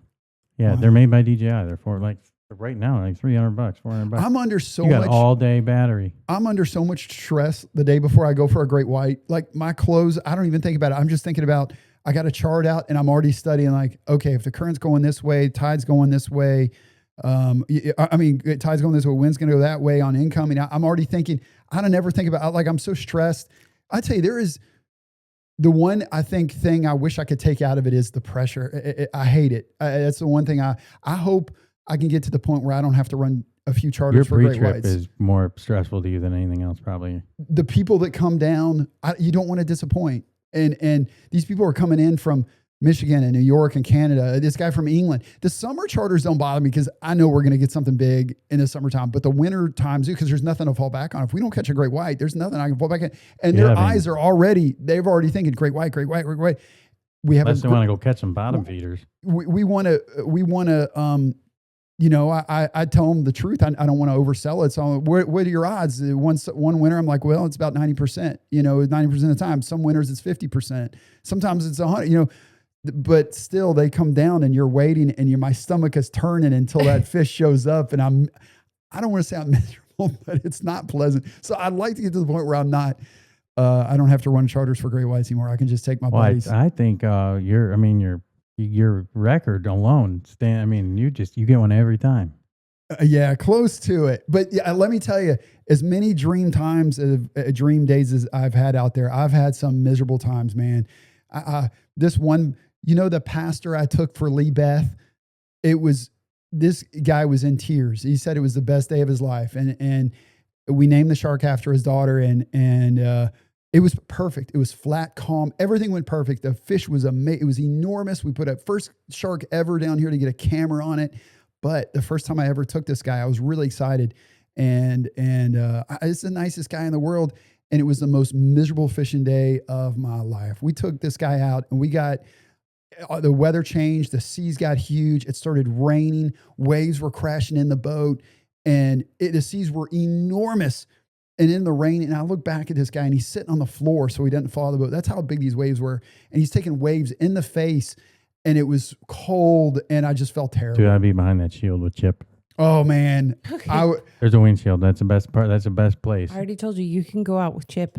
I will be staying on land. Chip doesn't have to duck, though. The windshields they're right at your height, Chip aren't will they? stand behind you. Yeah. But let me tell you, that day was so rough. Wherever you were getting wet. But anyway, some days are miserable. It's like James Taylor, probably the worst fire days and are rain. The most successful. No, fire and rain. It's fire, and it was rain, and it was miserable. And then I take him out again, and it was like the dream come true. Not only did we get one, but we got an enormous one, and we named her after a dog. So there's so many variables, and everything's so random. I just was talking to somebody the other day. They were like, "What's the best charter you've ever had?" I'm like, you know what? The best charter I've ever had was also the worst charter I've ever had.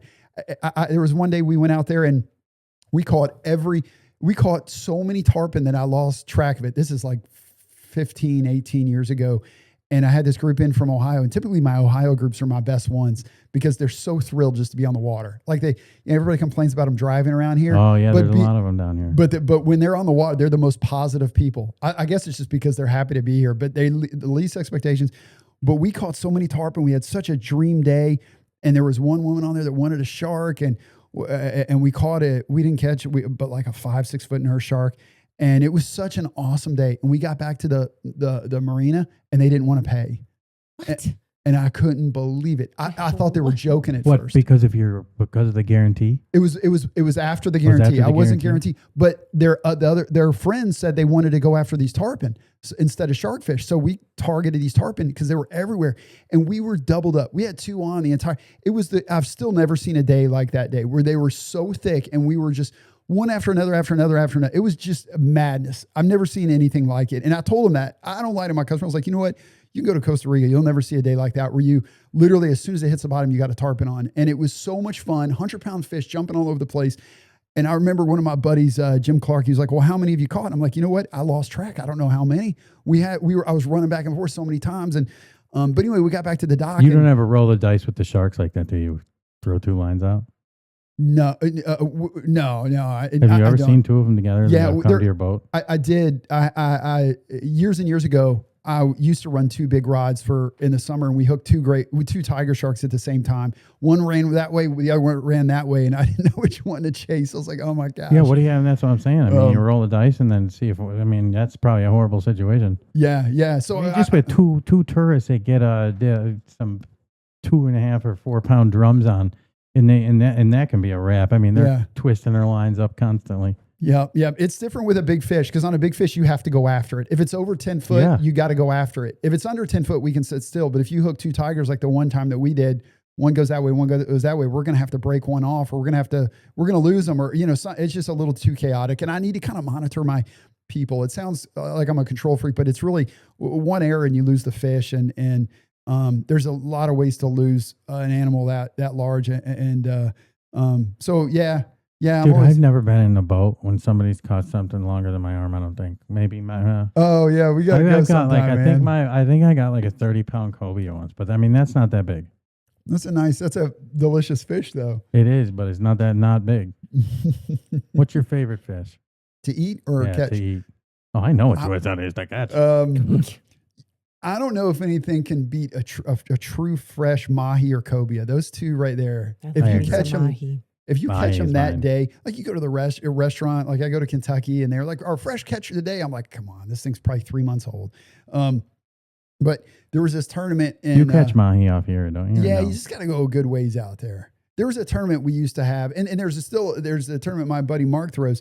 They used to have a grill on the dock where people would come in, weigh their dolphin, their mahi, and then they'd fillet them and then throw them on the grill right there. That was the most delicious fish I've ever had. That fish, it was, filleted right there, and we were on a plate. It was just alive. You ever catch any tuna? I've caught one yellowfin tuna in my life and a bunch of blackfin. So we've got a lot of blackfin out there. Oh, it was? But I've never caught a bluefin. A couple of my buddies have caught bluefin tuna, but because you got to go out for that, don't you? They were relatively close. No, they were back in the 90s. They caught a lot of bluefin tuna in this area, and they were catching them between Tyre Reef, Betsy Ross, and a little bit offshore of that. There was a little triangle there. They nailed them in the 90s, and then they kind of fizzled out. They get them in North Carolina, but they come down here a little bit. I fished for them one time, and it was the most miserable. I hear it's not fun. It's tough. January and February is freezing. And if I'm going to be out there in January or February, I want to see a great white. I don't want to see you see these wackanuts on, what is it, wicked tuna? Oh, yeah. And that's wicked stupid, I think. I mean, they're going out there and it's fucking freezing. Well, I mean, those dudes are nuts. The tuna dudes. Between that and the crabbers. The crab dudes. But most of them crabs, keep dying. That's a bad situation. That deadliest catch stuff, man. I tell you. They're all dying. I would rather, I'd rather work at, Subway or McDonald's than work on a crab. They're just trying to make a living, but there's got to be another way to make a living. That seems miserable. I don't care how much money they're making. It's scary when those boats go, they're gone. Like if they are lost at sea, like they are never found. Those guys. You could. They gone. The ship's north gone. The dudes are gone. Everybody's gone. That Bering Sea is something. I mean, that's a dangerous place. That is scary. I don't like that kind of stuff. I don't even like going.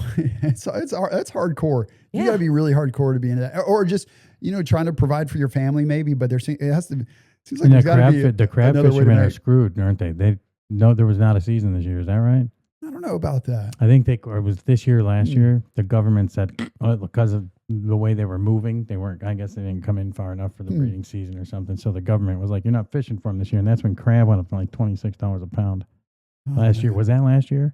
I don't know. It was expensive. I remember getting it. You could get it for $4.99. You could get snow crab every once in a blue moon at Kroger for $4.99 a pound. That's been those days are long over. A long time ago. But I think they had there was some fishing regulation stuff. The guy at Publix was telling me about it. I'm like, really? I looked it up. And Brian makes friends with everybody when he goes to the grocery Well, how about store. this personality? He's got it. He's just keeps talking, just nonstop, just forever. You got to I told you. I mean, I'm rebuilding my life for the third time. So man, that's so cool. Good for you. Yeah, this was the first time that they gave me the longest to live. 2 months. Jeez. They said you got 2 months to get it out. I wouldn't wait any longer. And they did. Yeah. The encephalitis was should have been gone. I have 17 brain tumors. They're subdural. Don't affect me at all. Gosh. Can you imagine having that many brain tumors, but yet still being able to be as with it and just inquisitive as this guy is all the time? Yeah, I don't know how it never happens. shuts off. I don't know how. No, it Never. doesn't. I sleep about 3 nights a week. Jeez. He slept last night, so he's not going to sleep tonight. Yeah. I'm telling you. I get this out. Wow. I will, because I have to, because otherwise I get crabby. Yeah, I have. I'm not going to sleep if I have to. I've slept a lot of my life away sick. It's true. It's like I'm living every minute like I'm dying now. And you just checked one off for me right here, pal. Oh man, I'm honored to be here. I don't think you understand what It's cool. Blessing it is to me, and how humbled I am to have you here. You know what? It's so cool hearing your story too, and I'm honored to be here. And you so it's said such nice things, and I don't know, man. There's something about people that have been through hell and can still go through it and smile and stuff. So it's I don't know. It's a pleasure hanging out with you. Yeah, I enjoy it, and I hope I don't have to do it anymore. Honestly, I just need We still want to hang out with you though. Oh yeah, yeah, absolutely, and I hope we can have you back. And definitely. Yeah. So we'll do it again. We'll have to do it again. I'll cook for you. Okay, done. Yeah, we got to have him over for dinner. Yeah, but I play a little music to get out of here. You know, I like it. Play a little island music because it always seems to cook. Do you have anything you want to say to Chip? Chip, you're so cool. Yeah. No, I'm not. I already had a feeling. You are a great guest. Like, you are easy. You're a pro. No. Let me tell you, my life is as boring as it gets. Like you guys, I have no life at all. That's. Did you hear this? She's boring. Hey, you live your life simply, honestly. Yeah, well, the you're great not news an is overly that complicated person. The great news is we're gonna hear from him again. Yeah, absolutely. Yeah, yes. man. And you tell me whenever you're free, we're gonna have you right back on. We would love to, because I'm gonna tell you, you're probably gonna find out you have more fans. I mean, you have a lot of fans, but locally here, a lot of nice people. I will say, I really appreciate everybody that's been positive, because when I first started catching great whites, I wasn't sure the reception I would have, because this is a tourist town, but it's been so positive that I don't know. It's been great. We have such a great place. It's such a great community. I don't know. People have such great things to say about you, and it's these podcasts, especially this local one here, that's going to really humanize you to people and know that you're doing this for the right reasons and for conservation, and hopefully it shuts up a lot of the hate mail that you get. You know what it is? What it is? Even Jennifer Aniston gets a lot of negative comments. We'll tag Everybody her does. Yeah. Tell her I'll take her out for free. And I'll work a deal with her. She just heard you. We'll have to call. We got to call her agent and get him a copy of the podcast. That's right. Or John Calipari, either one. Or Rick Pitino. Oh, John Calipari. That'd be great. That'd be great. Or Rick Pitino. Yeah. Is he still at Louisville? No, he's at St. John's now. Oh, okay. He's at St. John's. Cool. Well, it was a absolute honor, a pleasure for you to be here, and I am dying. And now that you've done it once and you've told me you're coming back, I'm dying for it. Yes. This was so much fun, man. And I got that sign up there just for you. I saw it. I got a neon shark one coming. All right. It'll be here next time you come. Okay. So. Well, good deal. I was hoping to be here for this one, but well, thanks for coming on, Chip, and we'll do it again very soon. You got it. Thanks, guys. I'll tell you, I think you made my life, my year. He's so excited. Ladies and gentlemen, the man, the myth, the legend. You're going to hear from him again. Captain Chip Michalove. Thank you, sir. Thank you. And Lowcountry, keep building, keep dreaming, and we'll see you next time. Later. Lowcountry Unscripted. Stories that built the Lowcountry. Powered by Coastal Solutions Media.